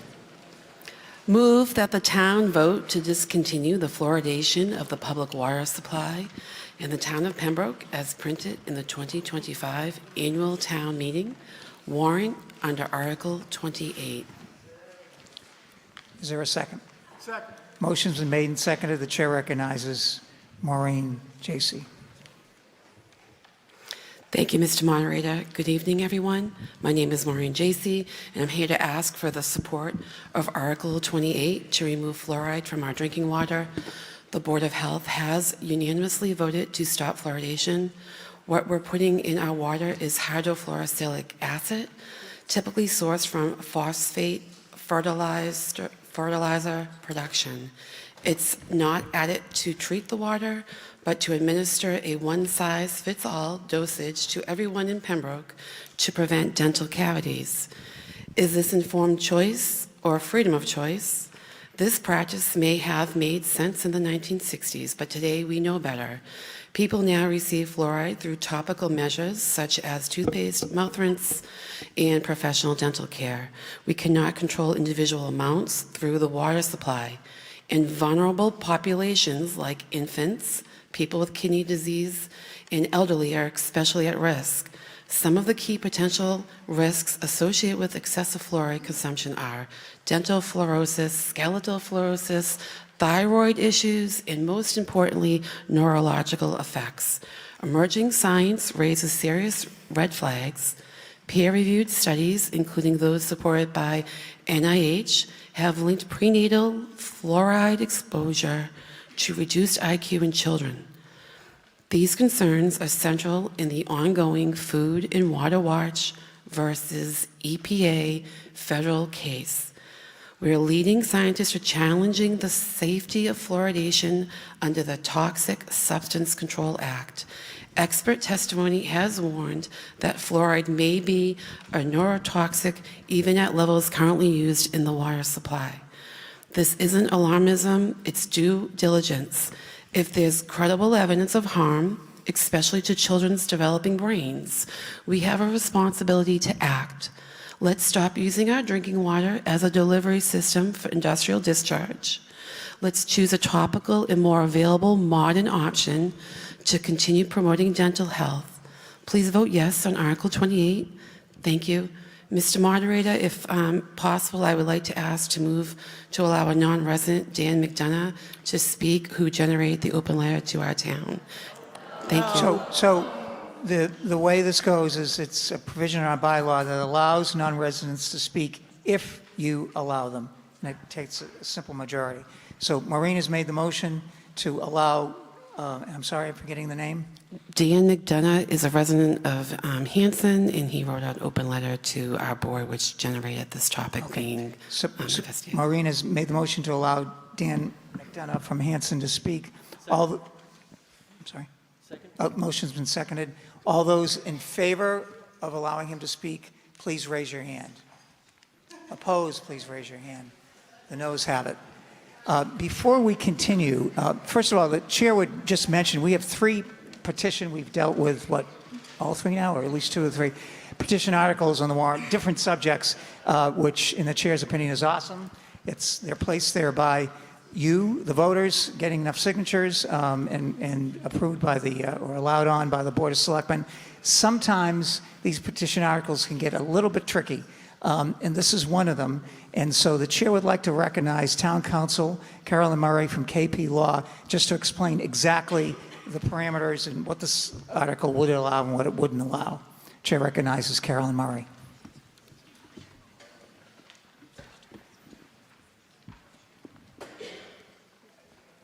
It's already on. Thank you, Mr. Moderator.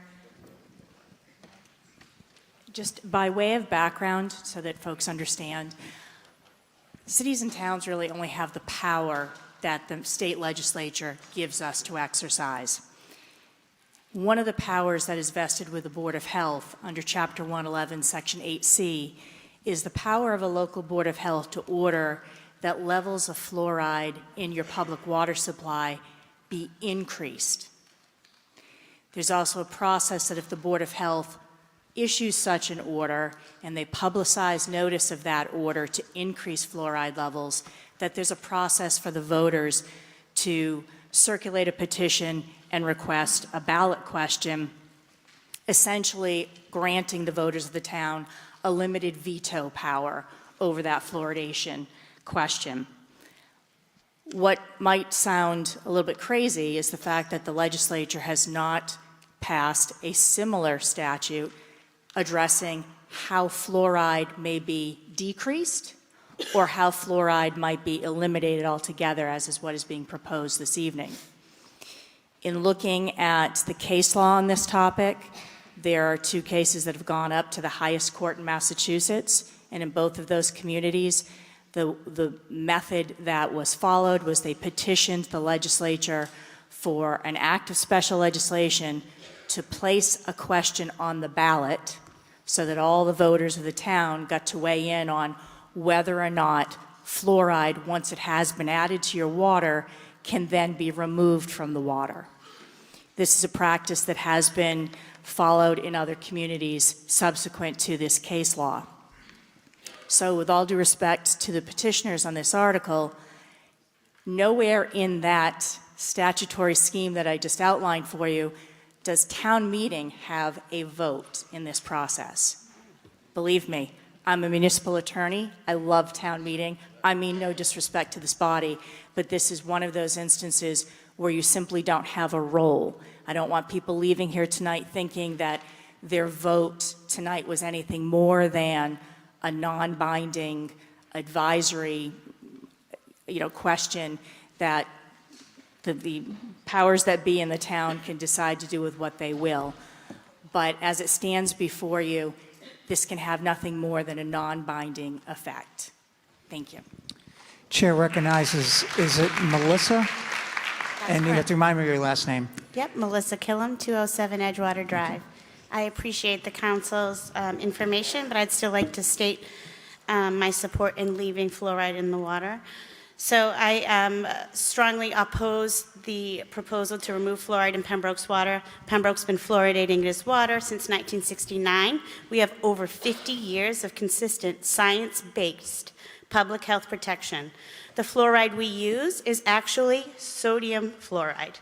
It is added at levels that are carefully monitored and maintained within safe limits as set by both state and federal health authorities. Water fluoridation is a proven and cost-effective public health measure that prevents tooth decay in children and adults. Decades of research, including studies reviewed by the CDC, show that community fluoridation reduces cavities by about 25% across all age groups. And this is in addition to fluoride toothpaste utilization and other sealants. The CDC has even named it as one of the 10 greatest public health achievements of the 20th century. Removing fluoride would put our residents, especially children, seniors, and low-income families who may not have access to regular dental care, at greater risk for dental disease. The decision to end fluoridation should not be based on misinformation or fear, but on science, data, and a shared commitment to the health of our community. Let's continue Pembroke's long-standing tradition with protecting public health. Please vote to keep fluoride in our water, and please, and that's all. I appreciate you listening. Thank you.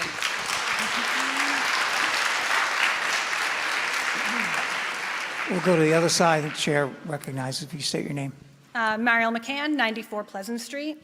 One thing that I have not heard anything about is what the health department is looking for to do for the dental care in place of. I hear we want to just remove this. I would assume that they should have already known about the legalities and the cases going forward already, but they don't, and they have no plan to help kids that, my kids are old enough, it's not an issue for me, I don't care what you do, but this just feels silly.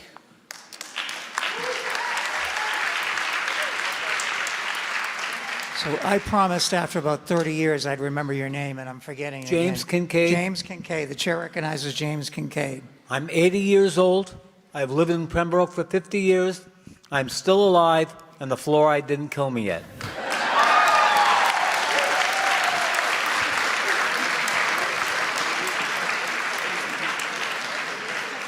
Can we move the question, please? Chair recognizes speaker. I'm Roy Dirksmeyer. I live on Plymouth Street, and I wanted to make 3 points. So first, I'm a doctor of pharmacy. I'm a healthcare provider. I want to point out that while this is unanimously agreed upon by our Board of Health, the Pembroke Board of Health has 0 members that have healthcare experience and 0 members that have public health experience. So take that with a grain of salt. Secondly, this is just a frivolous attempt to pull this town one step closer on a certain side of this ongoing culture war. Because no one that's putting this forward actually cares about the negative impact of what's in our water on our kids' health. So the most recent water report in Pembroke had 3 times the highest level allowed of chromium, 6 times the highest level allowed of manganese, 3 times the highest level allowed of iron. But no one's here talking about the clinical studies behind chromium and iron or anything else. They're talking about fluoride, which every study that if you actually read the details shows 0 negative effect below 4 milligrams per liter, which is the maximum allowed level in Pembroke today. The last point I wanted to make, because I can go into the clinical stuff, but I know the point's been well made and we can go back and forth on that, but there's a financial impact here that's going to impact all of us. So first, every parent of young kids, if we make this change, that wants to give their kids fluoride is going to have to go out and buy their own fluoride supplement tablets, which cost $20 per month per kid. I have 3 kids under the age of 6. So you just raised my healthcare costs by about $800 per year. So thank you very much for that. Second, those that choose not to give their kids fluoride are going to be at about a 60% increase of cavities. So the average cavity costs about, I don't know, $5 to $500 is a wide range per tooth. So that's all the cost that this town will be incurring if you're a parent. Second, the community is going to suffer too because all that cost is going out of our community. There's 0 independent pharmacies in Pembroke. So all those fluoride tablets are going to be filled by CVS, Stop and Shop, 2 national corporations. There's also 0 pediatric dentists in Pembroke. So everyone that actually has to go and get their kids' cavities fixed have to go to Hanover or Marshfield. So money is funneling out of our communities. And last, this would be a move that sends a strong message to people that have young families or starting families that are looking for houses in Pembroke. It shows that we don't care about you. We care about a political ideology. So when you go to sell your house at some point, good luck trying to find a young family that's going to buy it because they're going to say Pembroke doesn't care about you. Thank you. Chair.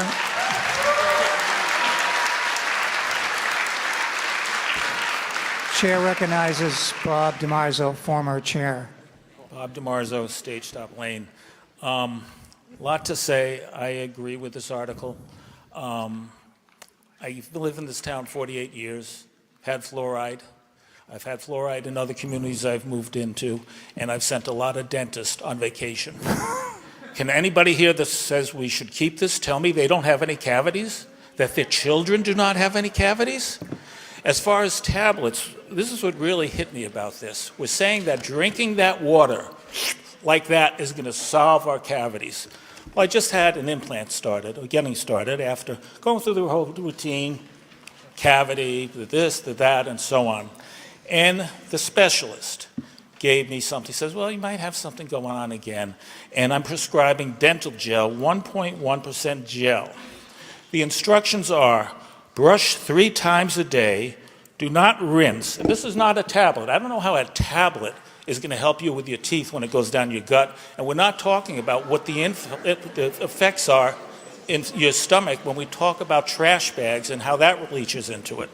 So it says, do not rinse, drink, or eat for 30 minutes. So you're supposed to brush. In order to have that fluoride, special fluoride, effective on your teeth, brush and don't drink or eat and let it sit there for 30 minutes.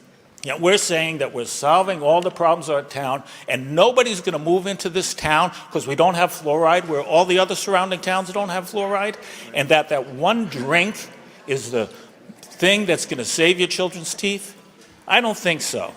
So don't knock the proponent. Give it some thought and look at your own self. Say, do we have teeth? Do we have cavities? Do our children have cavities? Or is it all gone? And I don't think it's all gone, and I think we should get rid of it. Thank you. Chair recognizes, I recognize you, but I just can't remember your name. Hi, I'm Jane Cornyn. I'm on Water Street, and I think it was ridiculous to think of this as a political move. When we know better, we do better.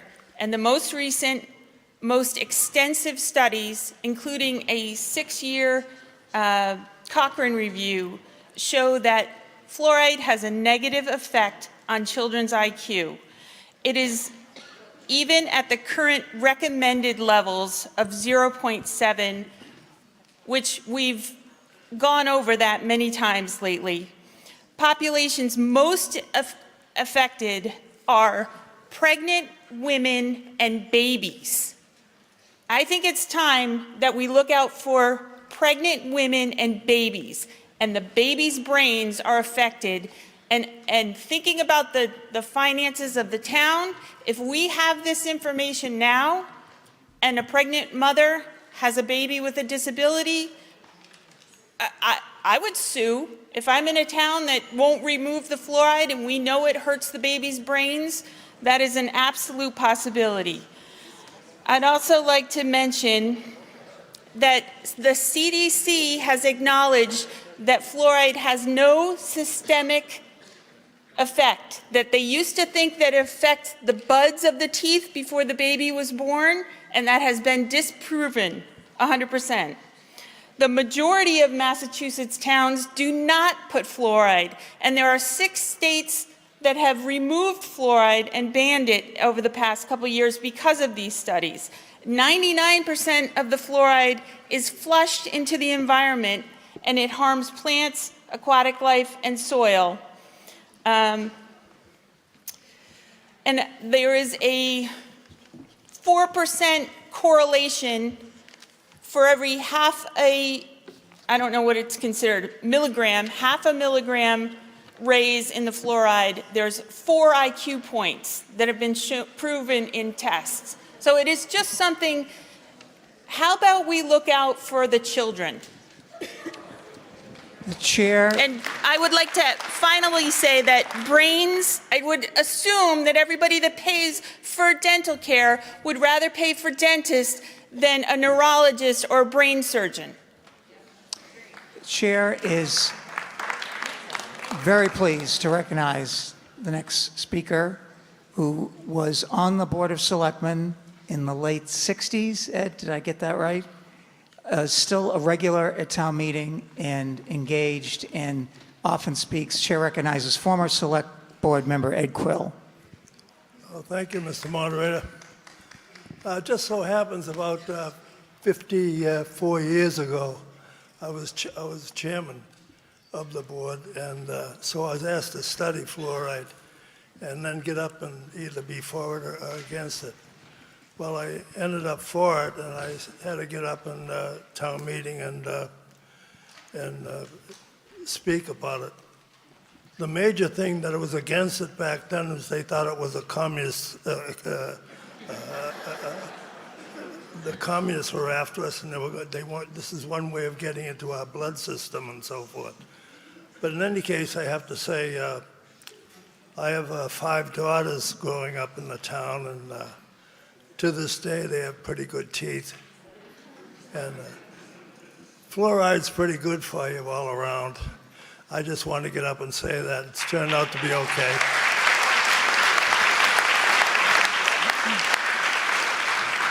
Chair recognizes Debbie Flanagan. Thank you. Beach Road. I appreciate if you could just listen to this, because the more I learned about fluoridated water, the more concerned I became. The fluoride that's added to our water is actually corrosive, and I'm not sure if you all know this, but the town employees that are putting it in our water system are actually wearing hazmat suits when they're handling it. And there is a cost to the town and thousands of dollars, but the real cost is in the health of our citizens, especially the most vulnerable ones, the infants, the children, the pregnant mothers, the seniors, those with diabetes, kidney disease, like my husband, and thyroid conditions.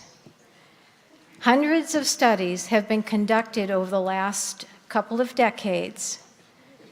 Unfortunately, they haven't really received any notice until very recently. They've been conducted by the National Institute of Health, National Research Council, Harvard, and others, and they've discovered very frightening links to lower IQ in children in point ranges of 4, 7, 9 points, 300% higher rates of ADHD, and higher rates of autism in populations that fluoridate their water. And if that isn't alarming to you, then I'm not quite sure what would alarm you. So they are seeing statistical significant differences in populations that are fluoridating their water compared to populations that are not. Overfluoridation is also linked to dementia, osteoporosis, and hypothyroidism. There's also a list of other diseases I'm not going to get into. There are those who have poked holes in the studies that I refer to on social media, yet the studies have provided sufficient evidence to satisfy a very recent 80-page landmark ruling against the EPA. It was actually September 24th, 2024, challenging the entire foundation of the fluoridation of public water. A U.S. District Court judge ruled that the national standard of 0.7 milligrams per liter poses an unreasonable risk of reduced IQ in children. We all run the risk of overexposure from fluoridated water. Fluoride is also found in our food, in beverages, as well as in our toothpaste, in dental treatments. The fluoride in public water used by municipalities is not naturally occurring. It's a byproduct from fertilizer manufacturing. We are now seeing statewide legislation to stop water fluoridation. Utah became the first state to ban it, and Florida has just become the second very recently. Among developed countries, most do not fluoridate their water, including Austria, Belgium, Denmark, Finland, France, Germany, Italy, Luxembourg, Netherlands, Norway, Sweden, and Switzerland. Majority of cities and towns in Massachusetts do not fluoridate their water, including Brockton, Plymouth, Hanson, Hanover, Norwell, Halifax, East Bridgewater, Abington, Whitman, Marshfield, and Rockland. And did you know that for $1.25 you can purchase a big giant tube of fluoridated toothpaste and fluoridate more effectively than drinking the water? I encourage you to vote, even though it's non-binding, to stop fluoridating Pembroke water for the sake of our children's neurodevelopment. Thank you. Chair recognizes James Kincaid. James Kincaid, I want to move the issue, please. James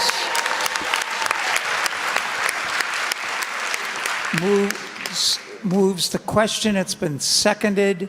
All those in favor of going right to the vote and move the question, please raise your hand. All those opposed, please raise your hand. The ayes have it, and I declare it so voted. So we go to the main motion by Maureen J.C.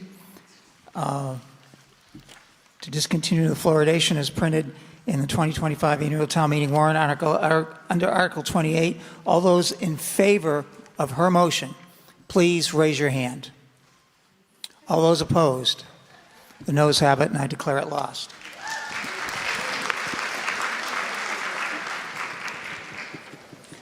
Article 20.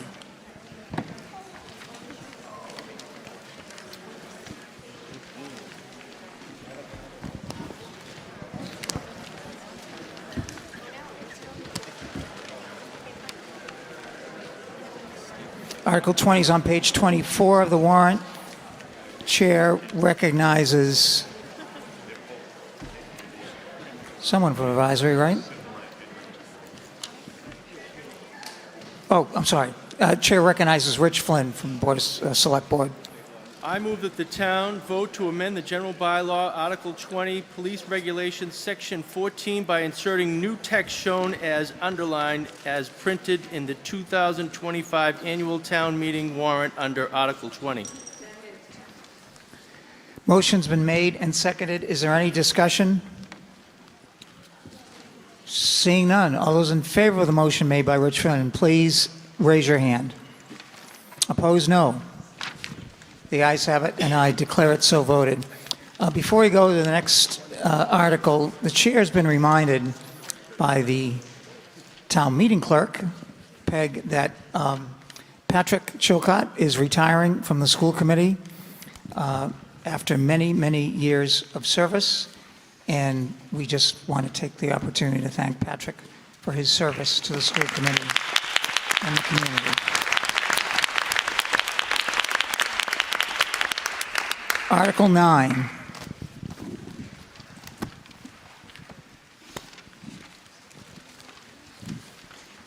Chair recognizes Sandy Beaton from advisory.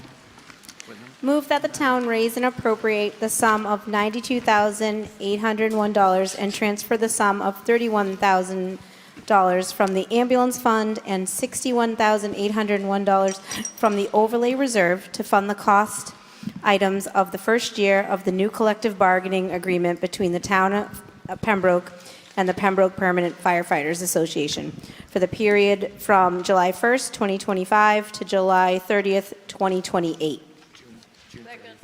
Motion by Sandy has been made and seconded. Is there any discussion?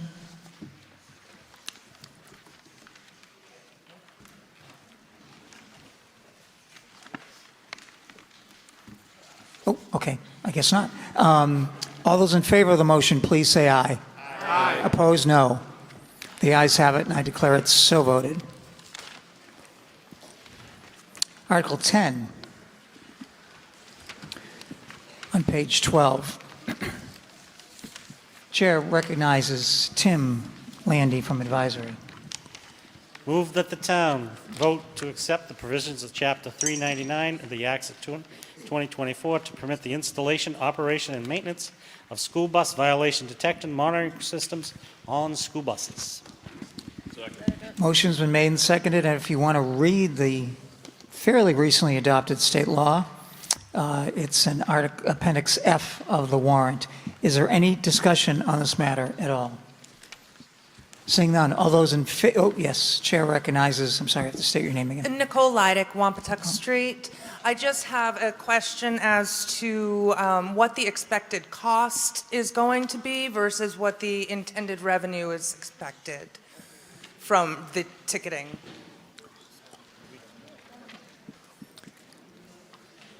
Well, Chair, if there's no one to answer, there's no one to answer. Chair can't compel an answer to the question other than we don't know. Is that what I'm seeing? Okay, So we don't know how much it's going to cost to outfit these buses. Is that correct? Thank you. any further discussion? Yeah, I'd like to make a suggestion. I don't think this is a cost issue. Wait a minute. Okay, I'm sorry. Chair recognizes Tim. Go, Landy, go ahead. I don't think it's a cost issue. I think it's a safety issue. We have people that are driving past buses that shouldn't be. And, you know, against cars, kids don't win. So it's really a safety issue. Any further discussion on this item? Yes.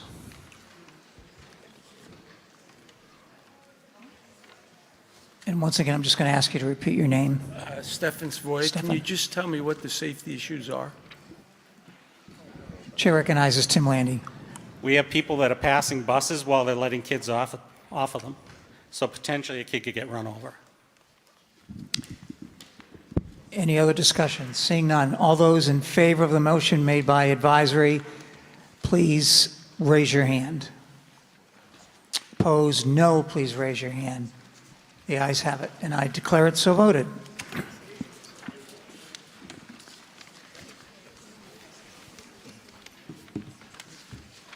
Article 30.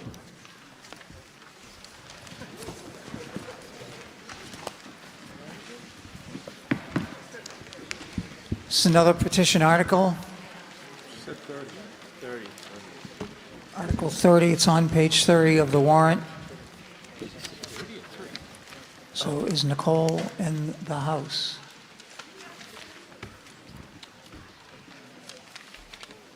Chair recognizes Nicole Pelletier. So Article 30 is to see if the town will vote to raise and appropriate or transfer from available funds a sum of $1 million. So Nicole, I'm going to just stop you right there. And the article's printed in the warrant. People see it. Just if you So I could don't read the even need to motion. read it? Yeah, you don't need to. Just Perfect. read the Okay. motion. Yeah. Love that. Thank you. Okay. I move that the town indefinitely postpone Article 30. The motion's been made by one of the petitioners to indefinitely postpone this article. The chair recognizes Nicole Pelletier. No further comment. Okay. Any further discussion? Seeing none. All those in favor of the motion to indefinitely postpone, which means take no action, same thing, on Article 30, please raise your hand. Opposed, please raise your hand. The ayes have it, and I declare it so voted.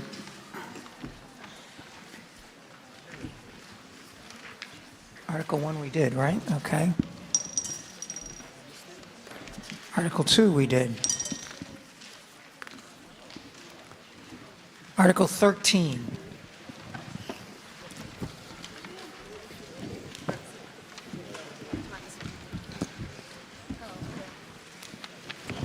Mr. Moderator, move that the town... Chair recognizes Liz Benotti. I'm sorry.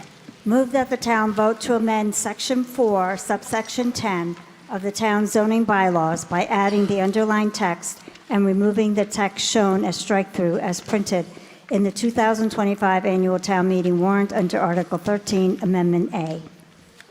Motion's been made and seconded. So this is a motion relative to medical marijuana, which was referenced by an earlier speaker. It requires 3 separate motions. The first one requires a 2/3 vote. Is there any discussion or question? State your point of order.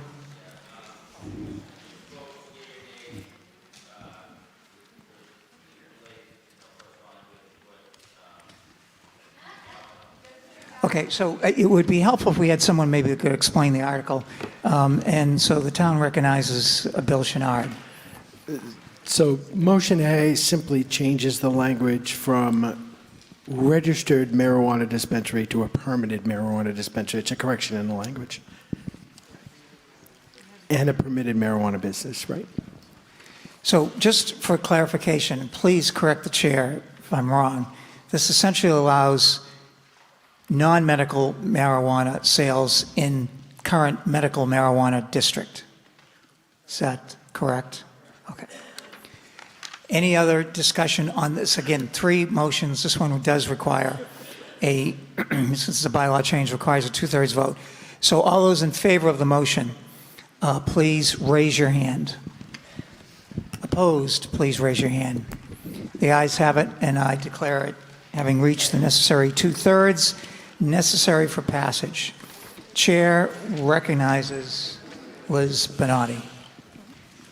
Move that the town vote to amend Article 20, Police Regulations, Section 14C of the town's general bylaws by adding the underlined text and removing the text shown as strike-through as printed in the 2025 annual town meeting warrant under Article 13, Amendment B. Motion's made and seconded. Any discussion? This requires a simple majority. All those in favor, please raise. Go ahead. Chair recognizes Jane Cornyn. Sorry, I just had a question.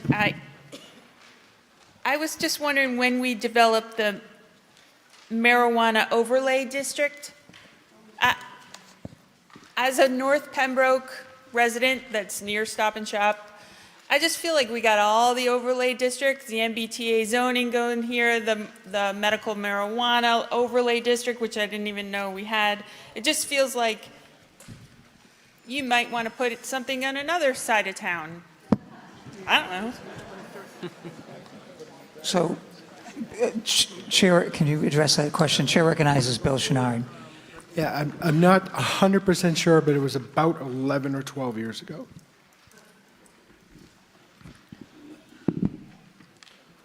Yes. Marty Kernan, I'm on Water Street. Can you tell us where the district is, and is it at the MBTA, in the same zoning as where the MBTA district is? Or is it over by the basketball, youth center? Chair recognizes Bill Chenard. No, the medical, the current marijuana district is to the east of Route 3. So it's on the other side of Route 3. It's not the same as the MBTA district. It's towards the Marshfield side? Yes. Any other further questions or discussion on this matter? On the motion by Liz from advisory, all those in favor, please raise your hand. Takes a simple majority. All those opposed? The ayes have it, and I declare it so voted. The chair recognizes Liz Benatti. Mr. Moderator, move that the town vote to accept GLC 64 and Section 3 to impose an excise tax on the retail sales of marijuana for adult use at the rate of 3%, as printed in the 2025 annual town meeting warrant under Article 13, Amendment C. Any discussion on this matter? Question, go ahead. So the chair recognizes Stefan. Your last name again? Savoya. Savoy. The 3% will be used for what? Just into the general coffers of the... So the chair recognizes Bill Chenard. The 3% is a general fund revenue that's voted on for use by you folks. Any further discussion or questions? Seeing none, this takes a simple majority. All those in favor, please raise your hand. All those opposed, please raise your hand. The ayes have it, and I declare it so voted.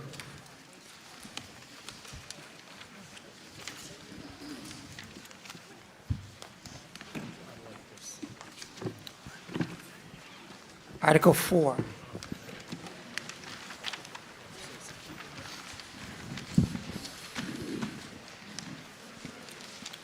Chair recognizes Brian Logan from, I'm sorry, it's Steve, right? Yep. Yep, Steve Pat from Advisory Committee.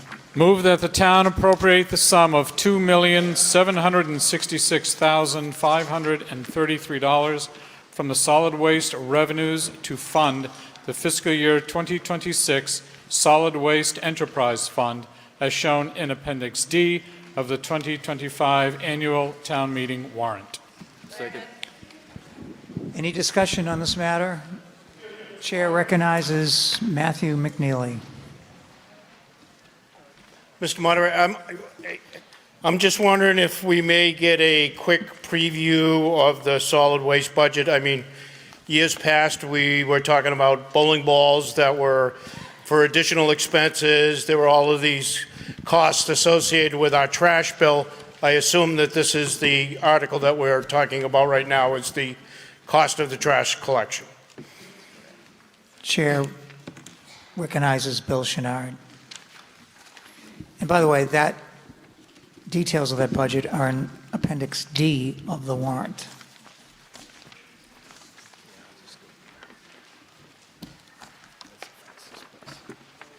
Nope, it's okay. So if you refer to Appendix D on page 39 of the warrant, it breaks it out as salaries is $114,292. The expenses are all of our tipping costs, all of our curbside pickup costs, and the operation of our recycle center. Bill, can you just move the microphone a little closer? Sure. Expenses are all of our pickup costs, all of our tipping costs, both for trash and recycling, and our operation of our recycling center and the hazardous waste program is just over 2.7 million. Capital, which is local testing and some other things that we do within the budget annually, is $355,000, and a reserve fund of $100,000 for a total of $4.2 million. The bowling ball issue, we believe we have resolved. We used to have over a 25% contamination rate in our recycling. I'm going to use this opportunity as a public service message. Please review what's allowed in our recycling. As was referred to earlier, we've reduced from 25 to 13%, which is a huge cost savings to the town. We really want to get that number under 10%. If we can get that additional 3%, we will save a lot of money on our recycling tipping. So review what can go in your recycle bins. Put that in your recycle bins because that's less expensive, but put the rest in the trash. Thank you. Bowling balls are not recyclable. They are not. Any further discussion on the motion? Seeing none, all those in favor of the motion on Article 4, the solid waste operating budget, takes a simple majority, please raise your hand. All those opposed, please raise your hand. The ayes have it, and I declare it so voted. Article 5. Chair recognizes Linda Peterson. Chair just wants to take a moment to thank advisory under Linda's leadership. They started the budget process almost a year ago. They just finished one, they start the other. It's a year-long process. Not only does advisory review the budgets of all the departments, but they are obligated under state law to make a recommendation on every single article. So they have to debate every single article, or discuss it, I should say, whether it's financial related or not. So Chair appreciates their hard work. Chair recognizes Linda Peterson. Mr. Moderator, move that the town appropriate $16,479,398 for the capital project set forth in Appendix E of the 2025 annual town meeting warrant. That to meet this appropriation, the town, 1, transfer $1,424,398 from free cash for the projects and in the amounts listed as free cash under the column funding source, as printed in Appendix E. 2, transfer $40,000 from water fund retained earnings for the project and in the amount listed as water retained earnings under the column funding source, as printed in said Appendix E. 3, transfer $355,000 from the ambulance fund for the project and in the amount listed in ambulance fund under the column funding source, as printed in said Appendix E. 4, transfer $45,000 from solid waste fund retained earnings for the project and in the amount listed as solid waste retained earnings and under the column funding source as printed in Appendix E. 5, authorize the treasurer with the approval of the select board to borrow $13,450,000 under Chapter 44, Section 8 of the general laws or any other enabling authority, and to issue bonds and notes for the projects and in the amounts listed as water borrowing under the column funding source, and for the project and in the amount of $150,000 from the water asset management grant project listed as grant under the column funding source, all as printed in Appendix E, provided that for the water assessment management project that the select board is authorized to accept and apply a grant of $150,000, which grant shall be applied to reduce any long-term borrowing for such project, and further, that while any bonds or notes issued for such projects shall be general obligations of the town, debt service is expected to be paid in the first instance from the Water Enterprise Fund. And 6, authorize the treasurer with the approval of the select board to borrow $1,165,000 under Chapter 44, Section 7 of the general laws or any other enabling authority for the projects and in the amounts listed as general fund borrowing under the column funding source, as printed in said Appendix E, and authorize the town manager to take any other action necessary or convenient to carry out these projects. Motion has been made and seconded. Is there any discussion? Seeing none, all those in favor, oh, this requires a 2/3 vote. So all those in favor of the motion by Linda Peterson, please raise your hand. Opposed, please raise your hand. And I declare it so voted, having reached the necessary 2/3 necessary for passage. And if you're interested, you've probably checked online already, but top of the ninth, Sox are tied 6-6 with Detroit. Article 19.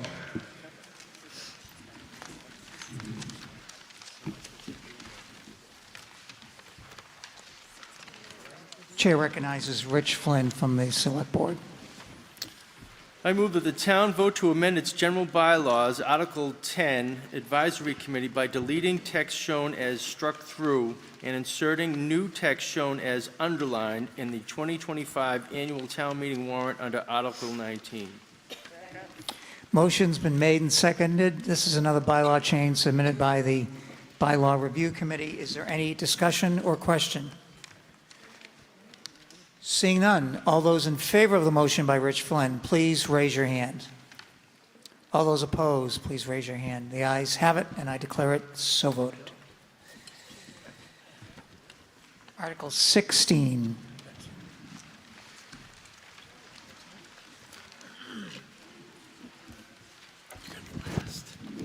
It's on page 19 of the warrant. Chair recognizes Steve Pat. Move that the town vote to amend its general bylaws, Article 3, Drainage Commission, by deleting said article in its entirety, and further, to eliminate those town boards or committees whose functions have been assigned to other town departments, or consolidated in the town manager under the Town Manager Act, as printed in the 2025 annual town meeting warrant under Article 16. Second. Motion has been made and seconded. Is there any discussion? Seeing none, all those in favor of the motion, please raise your hand. All those opposed, please raise your hand. The ayes have it, and I declare it so voted.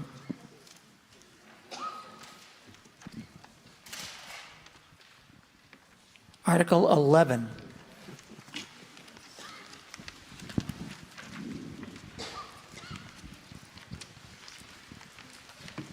Chair recognizes Steve Pat from Advisory.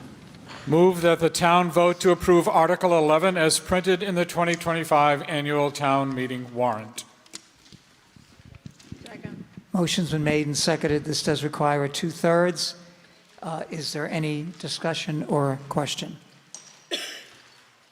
Seeing none, all those in favor of the motion, please raise your hand. All those opposed, please raise your hand. The ayes have it, and I declare it has reached the 2/3 necessary for passage. I think we're down to 2, Article 18.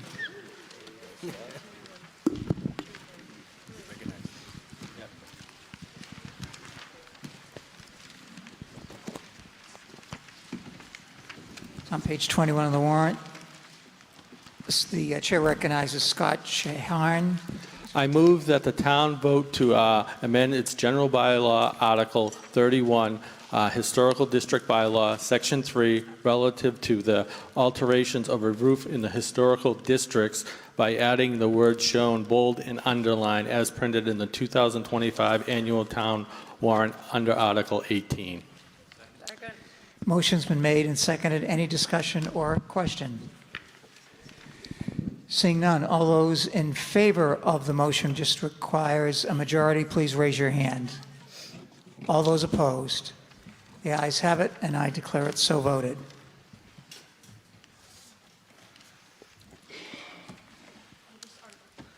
Article 3 is the last item of business. And they said it couldn't be done in one night. The chair recognizes Brian Logan. Thank you, Mr. Moderator.